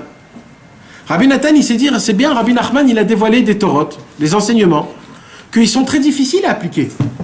Première Torah, deuxième Torah, troisième Torah, quatrième Torah, des choses difficiles, de tzadikim. Alors Rabbi Nathan, il dit, j'ai trouvé comment il faut faire. Il dit, Rabbi Nathan, tout le secret, c'est quoi? C'est pas que de appliquer. C'est de demander à Hachem d'appliquer. Alors il dit, Rabbi Nathan, si c'est ça l'essentiel, je vais écrire un livre où je vais demander tout ce qu'il y a comme enseignement dans le Likutei Moharan. Et il a écrit le Likutei Tefilot. C'est quoi le Likutei Tefilot? C'est tout ce qui nous demande Rabbi Nachman d'essayer d'appliquer pour se rapprocher de Dieu, mais en prière. C'est ce qu'il a fait David Amelech avec le Chumash. David Amelech, il a dit, je vois que le peuple juif, ce sont tous des mécréants. À son époque, c'était très grave les Rachaïm qu'il y avait. Il y avait des méchants, il y avait des royautés pas bons, etc. C'était très grave, ils se tuaient entre eux. David Amelech, il a dit, comment c'est possible? Il a dit, parce qu'en vérité, on connaît Dieu par la Torah, mais on n'est pas lié avec Dieu. Parce qu'il manque la tefila. La tefila, c'est l'union. Alors il a dit, je vais crier les psaumes. C'est quoi les psaumes? C'est les Tehilim. Chaque livre de psaumes équivalent au chaque prière, Torah. Et en créant, c'est ça où il y a écrit qu'il faut créer la Torah et la tefila, le Chumash et les Tehilim. Que quand on lit les deux ensemble, grâce à ça, on crée un vrai lien qui est exceptionnel. Et c'est là où, depuis, il y a eu des prières et des prières sur des prières. C'est là où on revient à ces prières. Exactement. Et là, le lien, il est parfait. Là, Kadosh Baruch Hu, il dit, je reviens. C'est pour ça qu'il a écrit comme ça. Il dit Rabbi Nathan, de base, un homme, quand il commence à descendre dans la Eved, la Avdout, c'est quoi la Avdout? Dans l'esclavage. La Avdout, pas la Tzvout. L'esclavage. La Torah, elle nous demande d'être esclave combien de temps? 6 ans. Mais la 7e, il sera sorti. Ou bashvi'it yetze la chofshi. La Torah, elle dit, il sera chofshi. C'est quoi chofshi? Libre. Il dit Rabbi Nathan, il n'y a qu'une seule sorte de personne qui peut être un esclave, c'est qui? C'est celui qui veut. Il continue. Celui qui est dans le nombre 6, celui qui est dans les jours de la semaine. Mais celui qui vit la 7e année, c'est quoi le Shabbat? C'est le tzaddik. Celui qui est attaché au tzaddik, il ne peut pas tomber dans l'esclavage. Car la seule personne qui sort de l'esclavage, c'est que le tzaddik. Parce que le tzaddik, il est du niveau de Shabbat. Il est du niveau de la 7e année. Il est du niveau de la Shemitah. Celui qui vit le tzaddik, il est toujours libre. Il ne peut pas tomber dans l'esclavage. C'est qui tombe dans l'esclavage? C'est la personne qui n'a pas le tzaddik. Pourquoi? Il dit Rabbi Nachman, car la seule possibilité de sortir de l'esclavage, c'est quoi l'esclavage? C'est d'être esclave de nous-mêmes. C'est ça le vrai esclavage. Quand quelqu'un il est dépendant d'une cigarette, quand quelqu'un est dépendant de l'argent, quand quelqu'un est dépendant de péché, quand quelqu'un est dépendant de femmes, quand quelqu'un est dépendant de tout ce monde, il est dépendant, il ne peut pas sans. Alors ça, il est quoi? Il est esclave de ce monde. Le mec, il a besoin de son truc, il a besoin de ses péchés. Alors, Hachem, il dit, tu sais mon fils, je te comprends à 100%. Hein. D'ailleurs, je te laisse être esclave, parce que je te comprends. Je te laisse, je te comprends. Alors, quoi faire alors? Tant qu'il n'y a personne qui va t'aider à te donner des conseils comment sortir, t'es pas tour. Parce que tu peux pas te sortir toi-même. C'est de quoi, pas tour? T'es pas tour, t'es exempté. Des Zakai. Ouais, pas Zakai. Mais on te punit pas. Parce qu'on dit En Chavouch Matiratzmo Mibet Asurim. Un homme qui est enfermé dans une prison, il ne peut pas se libérer tout seul. C'est que quelqu'un de dehors qui peut se libérer. Donc quand quelqu'un il est dans la prison des Ta'avot, il ne peut pas sortir des Ta'avot. C'est que quelqu'un en dehors des Ta'avot qui peut te sortir des Ta'avot. C'est d'ailleurs la raison pour laquelle quand on se choisit un rabbin, il faut choisir un rabbin, un tzaddik, qui est sorti de toutes les Ta'avot, qu'il n'a plus d'Yetzerara. Comment je peux le savoir ça? Alors voilà, le jour où toi tu seras, tu me le diras. Pour l'instant, j'en connais un qui s'est proclamé comme ça. Mais pendant ce temps-là, si tu connais quelqu'un d'autre, tu me le dis. Rabbi Nachman de Breslev, à l'âge de 20 ans, il a fait de la shrita au Yetzerara, il n'y avait plus rien. Et une question, Nathan, pour revenir à la paracha. Comment on est passé de Matan Torah directement à l'esclavage? J'ai compris ce que tu viens de dire. Pourquoi comme ça il s'est enchaîné directement, il n'a pas laissé genre... C'est ça ce que j'ai dit. C'est parce que c'est quoi ce qu'on explique? On explique que tout le Inyan, c'est quoi ici? C'est que si on reçoit la Torah comme esclavage, c'est là où tu vas commencer à tromper Dieu. On reçoit la Torah pas comme un esclavage, comme un kiff, comme un mérite, pas comme esclave.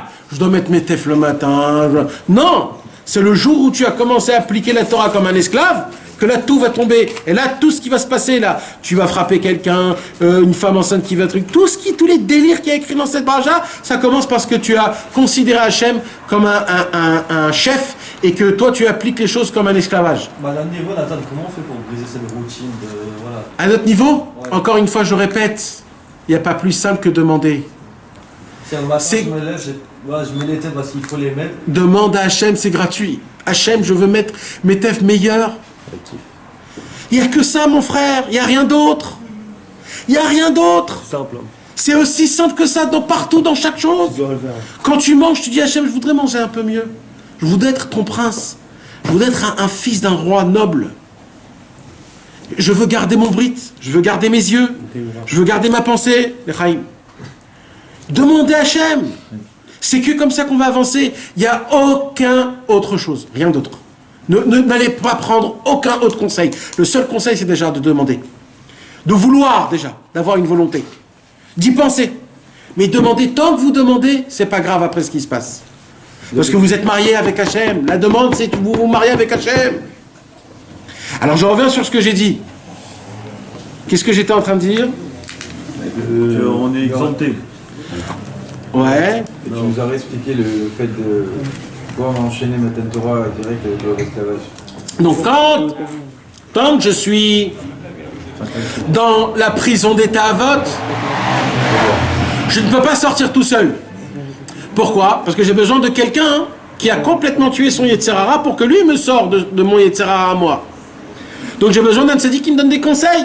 C'est ça qui dit la Torah ici, ou Bashvit Yetzela Chofshi. Tu pourras être libre de ton esclavage que par le tzaddik. C'est ça ce qu'il dit ici. Que par le numéro 7, que par l'année du Shabbat. Car le Shabbat, c'est le tzaddik. Parce que c'est quoi Shabbat? On ne travaille pas, on ne fait rien. On est libre. Libre dans l'esprit surtout. Libre de Ta'avot. C'est pour ça que les tzadikim, ils étaient comme Shabbat tout le temps. Parce qu'ils étaient libres de tout, ils n'avaient pas de problème. C'est que comme ça qu'on pourra sortir de notre esclavage. Toute la raison pour laquelle on est esclave, c'est parce qu'on n'est pas attaché au tzaddik. C'est parce qu'on n'étudie pas les livres du tzaddik. On n'essaye pas d'appliquer, d'écouter le tzaddik. De voir les conseils qu'il a à nous donner. Sans les conseils, on ne peut pas sortir de notre problème. Ça va pour tous les tzaddikim? Non, pas du tout. D'accord, mais avant Rabbi Nachman, il se basait sur qui? Non. Si tu me dis aujourd'hui, d'accord, je veux Il bien. y avait des tzadikim. Ah, moi, mais t'as pas compris. mais aujourd'hui- Moi, je parle d'une chose. Ouais. Conseil. Oui, mais bon. Non, conseil. Tu connais des autres conseils à part... dans les autres livres, il n'y a pas de conseils. Bah, avant d'écouter de ça, t'avais par exemple. Quoi? Avant Rabbi Nachman, il n'y avait pas des conseils du Harizal. Non, c'est pas des conseils, c'est des enseignements. Il n'y a que Rabbi Nachman qui a donné des conseils. C'est le premier qui a donné des conseils. Les derniers, Baba Saleh, Rabovadia aussi, qui ne donnaient pas de conseils. Personne. Non. Non. Non, ça avait une question à ce jeu. Non, ben non. Ben non. Alors, on va dire, il a écrit des livres sur la halacha. Oui, surtout. Baba Saleh, il n'a pas écrit de livres. Ouais. Je vois pas d'autres conseils. Si vous connaissez, dites-moi. Moi, je suis intéressé. Pirkei Avot, c'est pas des conseils, c'est du moussard, c'est de la moralité. La moralité sans les conseils, il dit Rabbi Nathan, vous savez à quoi ça ressemble? C'est frapper un homme quand l'homme il a pas de main, il a des mains attachées. Pourquoi? Parce que tu essayes il dit Rabbi Nachman, d'étudier un livre de moussard sans avoir des conseils, c'est étudier un homme. Avance, et il a les pieds et les mains enchaînés.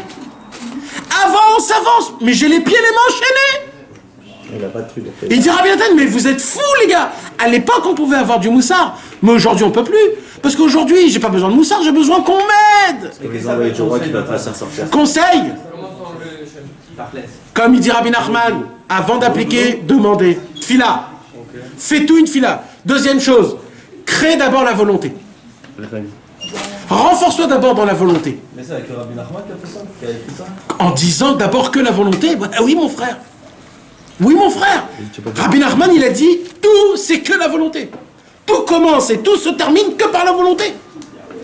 Tu sais comment il faut oser dire une parole comme ça frère?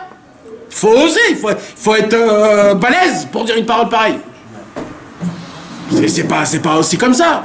Rabbi Nachman il a dit plus que ça. Il a dit ne regardez jamais les points négatifs.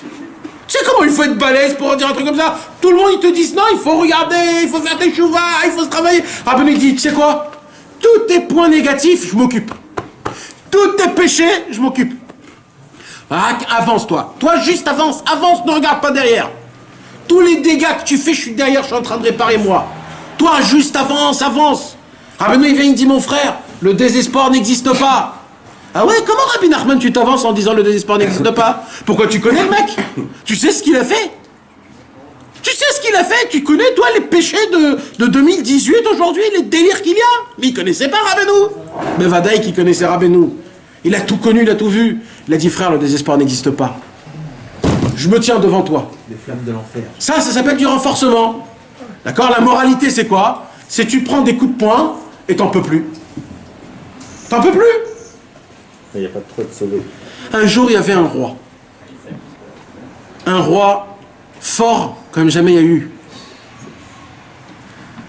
Et ce roi, il a tout fait pour que son fils, il soit au top niveau. Il a conquis des pays. Il a enrichi son palais. Il a fait pour que son fils soit au top niveau. Son fils, à l'âge de 20 ans, il lui fait, son père, un délire de Save the Date. Et le jour de son mariage à 20 ans, le fils il vient chez papa, le roi. Il dit bonjour papa, merci de tout. J'ai une très mauvaise nouvelle à t'annoncer. Il lui dit qu'est-ce qui se passe mon fils? Et il lui dit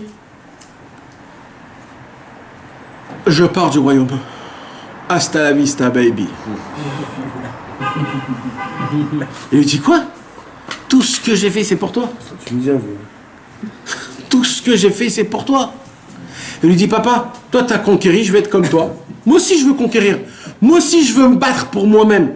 Bon, toi t'as tout fait pour moi, tu me donnes toutes les clés comme ça, moi je veux pas. Moi je veux être un vrai guerrier comme toi. Je veux aller. Alors tu sais ce que je vais faire? Il lui dit je vais partir le plus loin possible de l'autre côté de la planète et je vais essayer de me créer comme toi aussi tu t'es créé. Et son père il dit oh là là, tout ce que je voulais pas que tu me dises, tu me l'as dit maintenant. Tout ce que j'ai fait c'est pour pas que tu me dises ça et c'est ça que tu me dis. Il appelait la reine elle pleure, le roi il pleure, tout le monde y pleure. Des vrais problèmes. Le fils il dit écoute papa, ça sert à rien de pleurer, ma décision elle est prise.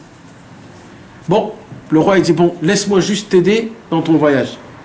Je vais te donner les meilleurs habits, les meilleurs chevaux, la richesse énorme. Au moins prends ça. Le fils il lui dit tu sais quoi papa, allez vas-y, je vais prendre ça. Et il lui a donné il lui a tout donné. Et là, le fils du roi, il a commencé à partir. Tout le royaume, il pleurait. Tout le royaume, il se disait, oh là là, le fils du roi, il part. Et le fils du roi, il s'est dit dans sa tête qu'il va, dans son voyage, voyager jusqu'à qu'il n'y ait plus aucun rappel qui le rappelle le royaume. Tellement qu'il sera loin. Et il a vraiment parcouru toute la planète. Le mec, il a voyagé pendant des années de voyage. Il s'est dit, je veux plus avoir aucun lien que personne n'a entendu, ni mon nom, ni le nom de mon père, rien. Le mec, il est arrivé dans la Mongolie. D'accord, dans la Mongolie, perdu complètement. Et il s'est dit, c'est là-bas où je vais habiter. Nouvelle-Zélande. Il est arrivé aux Nouvelle-Zélande, mais là-bas il parle anglais, donc la langue elle est pareille. Donc en Mongolie, les mecs ils sont complètement mongols, quoi. C'est des vrais. Tout, la langue, les trucs, c'est des vrais. Manger. Pardon. Alors, Bekitsour, il arrive là-bas, et bon, il avait de l'argent, il avait encore de quoi se maintenir. Alors la première année, il s'est passé, on va dire, sympathique. Les gens, ils ont vu que c'était un mec sympa, touriste, il avait de l'argent. Bon, ils l'ont laissé vivre normal. L'année d'après, combien tu peux avoir d'argent? Un moment, l'argent, ça se finit. Et il voit que ça commence à se finir, cet argent. Bon, il essaye d'y faire avec un peu. 3 ans, ça passe. Il ne reste plus d'argent. Mais il lui reste la richesse de son père. Des chevaux, des habits, des tissus. Bon, pendant 1 an, il a essayé de maintenir sa vie. Jusqu'à que l'année d'après, il lui restait plus rien. Il a vendu tous ses chevaux. Il a eu encore de l'argent. Jusqu'à qu'il a vendu tous ses habits, tous les tissus. Jusqu'à qu'il lui restait sa dernière cape. Après ça, il n'avait plus rien. Mais il se voit qu'il n'a plus rien de quoi manger. Il a vendu sa cape. Et là, le mec, il était dehors. Plus rien. Ni il parle la langue, ni les gens lui parlent. Rien du tout. Pas d'argent, rien. Et là, il se retrouve dehors. Il commence à faire de la mendicité. Mais comme personne ne... Il ne sait pas parler la langue, donc personne ne fait attention à lui. Et il commence à devenir un vrai clochard. Dormir dehors, manger les restes de la poubelle. Il s'est dit, la première chose qu'il faut que je trouve, sinon je vais crever, c'est au moins un clochard qui parle ma langue. Comme ça on s'aide, parce que si ça je trouve pas, au moins je vais me tuer, parce que là j'ai rien à faire, je peux plus rien faire. Et comme ça il va sortir dehors, il va se dire, il faut que je trouve un mec qui parle ma langue quand même. Et d'un coup il voit un clochard qui parle sa langue. Oh là là là là, de l'or pur j'ai trouvé. Ça va mon frère? Ouais, qu'est-ce qui se passe? C'est quoi les combines? Dis-moi. Alors il dit, écoute, viens, je vais te faire montrer. Alors de cette heure-là, ici, donne de quoi manger. Ici, on peut dormir gratuit. Là, il y a les restes des mariages. Ici, il te donne 2-3 trucs, tu peux. Et il lui a donné toutes les combines des clochards que le mec, il pouvait vivre sympathique. Mais bon, c'était un clochard, il est parti du coq à l'âne. Puisque des années sont passées, le roi là-bas, il s'est dit, oh, allez, où il est mon fils? Ça fait trop longtemps que je ne l'ai pas vu. Je suis obligé d'envoyer comment? Hein? Des messagers. Une bande de messagers de 10 personnes, des gens très forts parce que c'est un très long voyage. Déjà, il faut le chercher où il est parti parce qu'ils ne savent pas où il est parti. Il faut donner beaucoup d'argent pour le voyage, c'est un très très long voyage. Et le roi a envoyé 10 messagers, bombes atomiques, des personnes très sages, très héros de guerre. Et ils ont fait un voyage de 6 à 7 à 8, 9 mois de voyage. jusqu'à qu'ils ont trouvé le fils du roi en Mongolie, dans la Mongolie. Ils l'ont même plus reconnu. Il a complètement, sa tête a changé, le pauvre. Ils viennent le voir.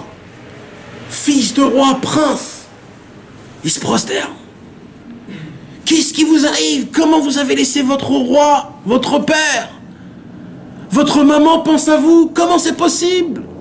Pourquoi vous ne revenez pas? Et il commence à dire, à balancer des remontrances et des remontrances et des remontrances. Le fils du roi, il dit, écoutez les gars, là, vous êtes venus pour me faire quoi exactement, là? Pour me crier? Vous avez fait tout ce voyage pour venir me crier? Mais vous êtes des zinzins ou quoi? Qu'est-ce que vous me voulez? Mais regarde comment, c'est quoi ta vie? T'es devenu un clochard, t'as pas écouté ton père? Alors, il dit, je sais, je me suis trompé. Qu'est-ce que tu veux que je fasse? Vous avez raison. Eux, ils étaient énervés, ils sont repartis. Ils sont repartis, ils se sont énervés. 9 mois. Ouais. 7-8 mois de voyage, ils arrivent chez le roi. Le roi, il attend avec impatience. Ah là là là là là, racontez. Oh là là. Le roi n'y posait même pas de questions. Il est énervé contre nous. Il veut même pas vous parler, ni entendre de votre père. Rien, il veut rien savoir de ça. Le roi, il dit, j'y crois pas ma tête. C'est impossible, c'est mon fils, je le connais. Il a dit, vous êtes des imbéciles. Je vais amener une autre équipe. On va choisir une autre équipe. Cette fois-ci, c'était des personnes un peu malins, mais un peu plus gentilles, avec du cœur. C'était des personnes qui étaient mariées, qui avaient des enfants, qui avaient le sentiment papa. Il les a tous envoyés. 6, 7, 8, 9 mois de voyage, ils arrivent en Mongolie. Et là, c'est plus des cris. Shalom Aleichem, fils de roi, il se prosterne. Comment ça va? Comment ça va? Il s'embrasse. Lui, le fils du roi, il s'est dit, oulala, c'est une deuxième truc là, qu'est-ce qu'il me fait mon père là? Il a dit, non, nous on est vus en tant qu'amis, nous. Comment ça va? Est-ce que tu as besoin d'aide? Tu sais qu'on t'aime, tu sais qu'on veut que tu reviennes. Tu sais qu'on tous, on se languit de toi. T'es notre roi, nous, c'est toi notre successeur. Et là, qu'est-ce qu'ils lui ont fait? Ils lui ont fait un peu de moralité. Ils lui ont donné de la moralité. T'es fort, avance, mon frère, prends-toi dans main. Jusqu'à qu'il s'est dit, purée, ils ont raison quand même. Allez, je me suis planté, je vais avoir honte quelques années, mais après, ils vont tous oublier. Il dit, ok, je viens avec vous. Il dit, ah, attends, on a un petit problème. On n'a pas d'argent pour toi. Nous, on a de l'argent pour nous. Mais le voyage, il coûte de l'oseille. Alors toi, tu t'arranges comme tu veux. Si tu as de l'argent, on te prend. Mais nous, on n'a pas d'argent pour toi, mon frère. Alors il a dit, attendez, vous êtes venus jusqu'ici pour me dire quoi, en fait? Qu'on m'aime? Mais moi, je veux venir avec vous. Qu'est-ce que vous faites? Ah pardon, on s'excuse, monsieur le successeur. Et ils se sont barrés, rentrés chez eux à la maison. Le roi, il les attend. Ah là là là là, qu'est-ce qui se passe? Oui, il voudrait venir, mais malheureusement, parce qu'il est devenu clochard, c'est un vrai problème. Le roi, il entend ça, la reine, elle entend ça, en sanglotant, ils ne savent plus quoi faire. Pendant ce temps-là, il y avait un vice-roi. Il a entendu tout ce qui se passe. Il a dit, je comprends pas, il n'y a pas un seul mec normal là, ici? Il n'y a pas un seul mec normal. Il a dit, tu sais quoi, moi je vais aller tout seul. Le mec, il a pris une valise, de l'argent, un cheval, et il s'est barré. 9 mois. Voyage. Il arrive en Mongolie. Il cherche le fils roi. Il trouve le fils roi. Bonjour, fils roi. Il se prosterne. Le fils roi, il est venu, il a dit, écoute, rentre chez ton roi, ne me casse pas la tête, j'en ai vu des personnes... Il lui dit, mais oh. Là, je suis venu tout seul, là. Là, je suis l'envoyé de personne.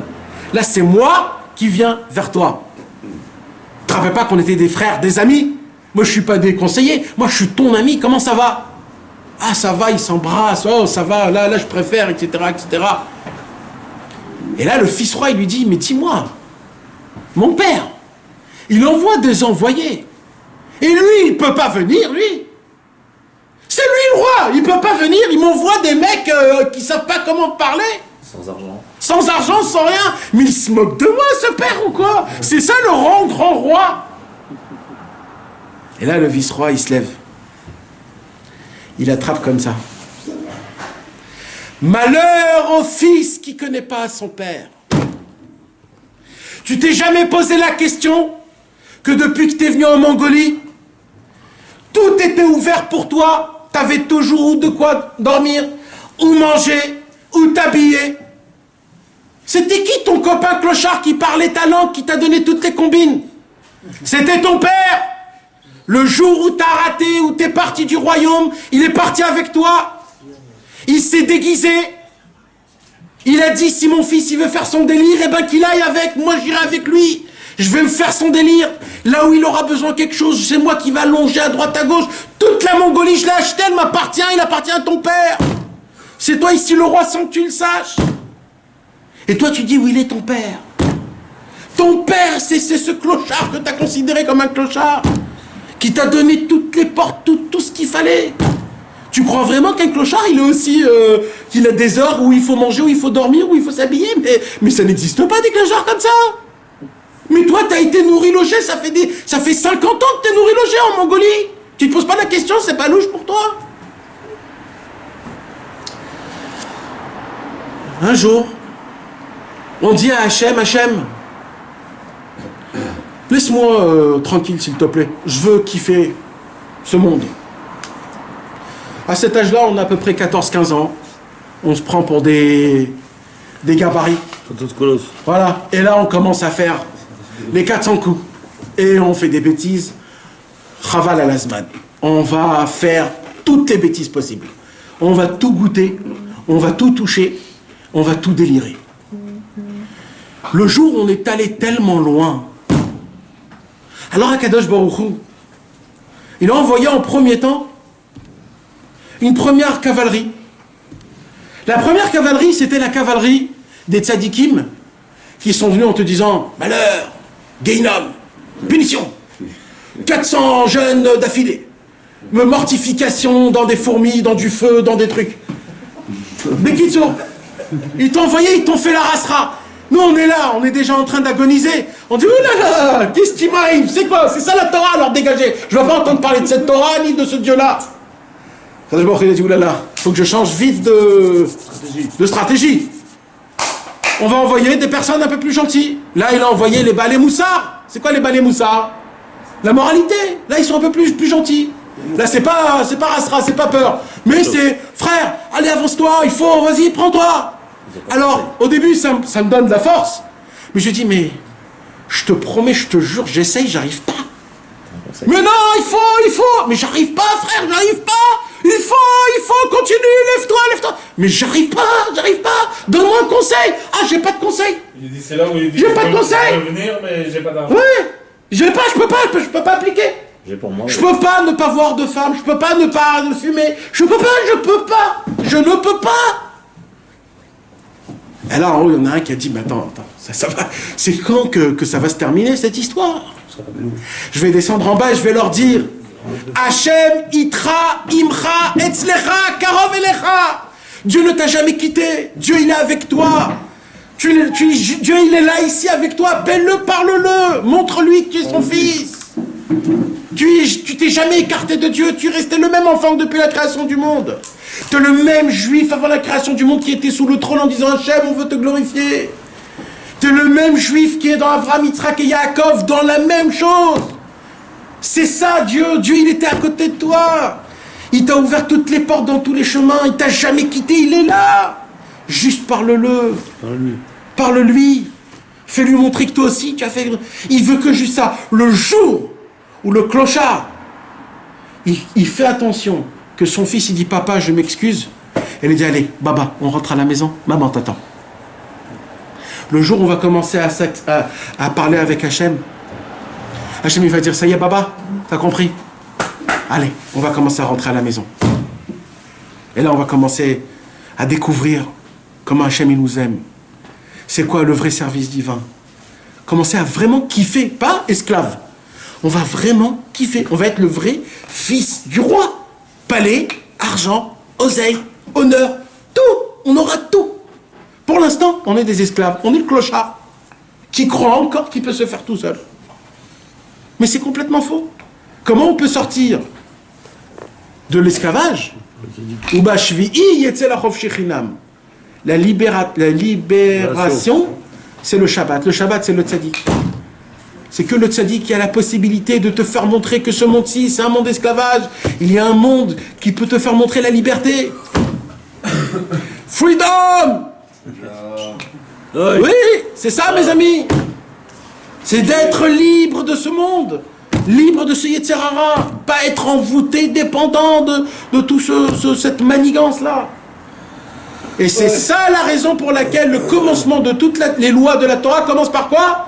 Les lois de l'esclavage. Surtout ne considérez pas la Torah ni Hachem comme un esclavage. Vous êtes les enfants des rois. Vous êtes les élus du Hachem. Tant que vous gardez un lien avec la prière, avec Hachem, il n'y a rien qui peut vous atteindre. Le jour où vous arrêtez de parler de les chatef, comme on a dit, de partager avec Akadosh Baruch Hu, là ça commence à devenir très grave. C'est pour cela, mes amis, tous les mercredis soirs, quand on étudie notre cours de Torah, ce qu'il faudrait faire, c'est de tout adapter notre cours en prière. Ça s'appelle le lien de Torah ou Tefila, c'est ça. Voilà Hachem, ce soir on a appris combien c'est important de parler avec toi. Alors c'est vrai que je ne connais pas, j'ai jamais fait ça, c'est très difficile. Mais voilà, je voudrais un peu plus parler avec toi. Je voudrais te découvrir. Je voudrais te connaître. Je veux qu'on s'aime. Je veux te connaître comme j'ai connu ma femme. Je veux que tu me dragues et moi aussi je vais te draguer. Emmène-moi à ça. Béhémet, mes amis, Béhémet, c'est comme ça. Je veux qu'on s'aime. Je veux qu'on soit amoureux l'un de l'autre. Je veux te connaître un peu plus. Pas ce que j'ai connu, parce que ce que j'ai connu, c'est pas bon. J'ai pas eu le goût. J'ai connu une Torah d'esclavage. J'ai connu une Torah qui me donne pas l'envie. Je veux connaître la vraie Torah, la Torah de l'amour, la Torah de la Neshama. C'est ça que je veux. Faites une petite discussion comme ça, mes amis. Vous allez voir les portes qui vont s'ouvrir devant vous. Comment vous allez avancer devant Hachem. C'est gratuit de parler avec Hachem. Rappelez-vous. C'est gratuit. Tant que vous ne demandez pas, dans le ciel, on va vous demander. Au moment où vous avez demandé dans le ciel, après on ne peut plus venir en accusation. Parce que moi j'ai demandé. Tous les jours où tu n'as pas pris Shacharit Mincha Arvit, dans le ciel, on va dire ah, tu n'as pas pris Shacharit Mincha Arvit. Mais le jour où tu as dit Hachem, je voudrais, s'il te plaît, prier Shacharit Mincha Arvit, là dans le ciel, on ne pourra pas venir en accusation. Voilà Hachem, je t'ai demandé moi. Donne-moi l'envie, donne-moi la force. Et là c'est notre monde. Qu'Akadosh Baruch Hu nous donne la force de toujours rester, comment on appelle quelqu'un fidèle à Hachem Yitbarach, avec le lien de la prière, pas que des demandes, mais aussi des demandes spirituelles. Et qu'on puisse se considérer comme un vrai guerrier, pas une petite racaille, un vrai guerrier Bezrat Hachem. Messieurs, Baruch Hachem, on est nombreux. Messieurs, on est nombreux, Baruch Hachem, si on peut faire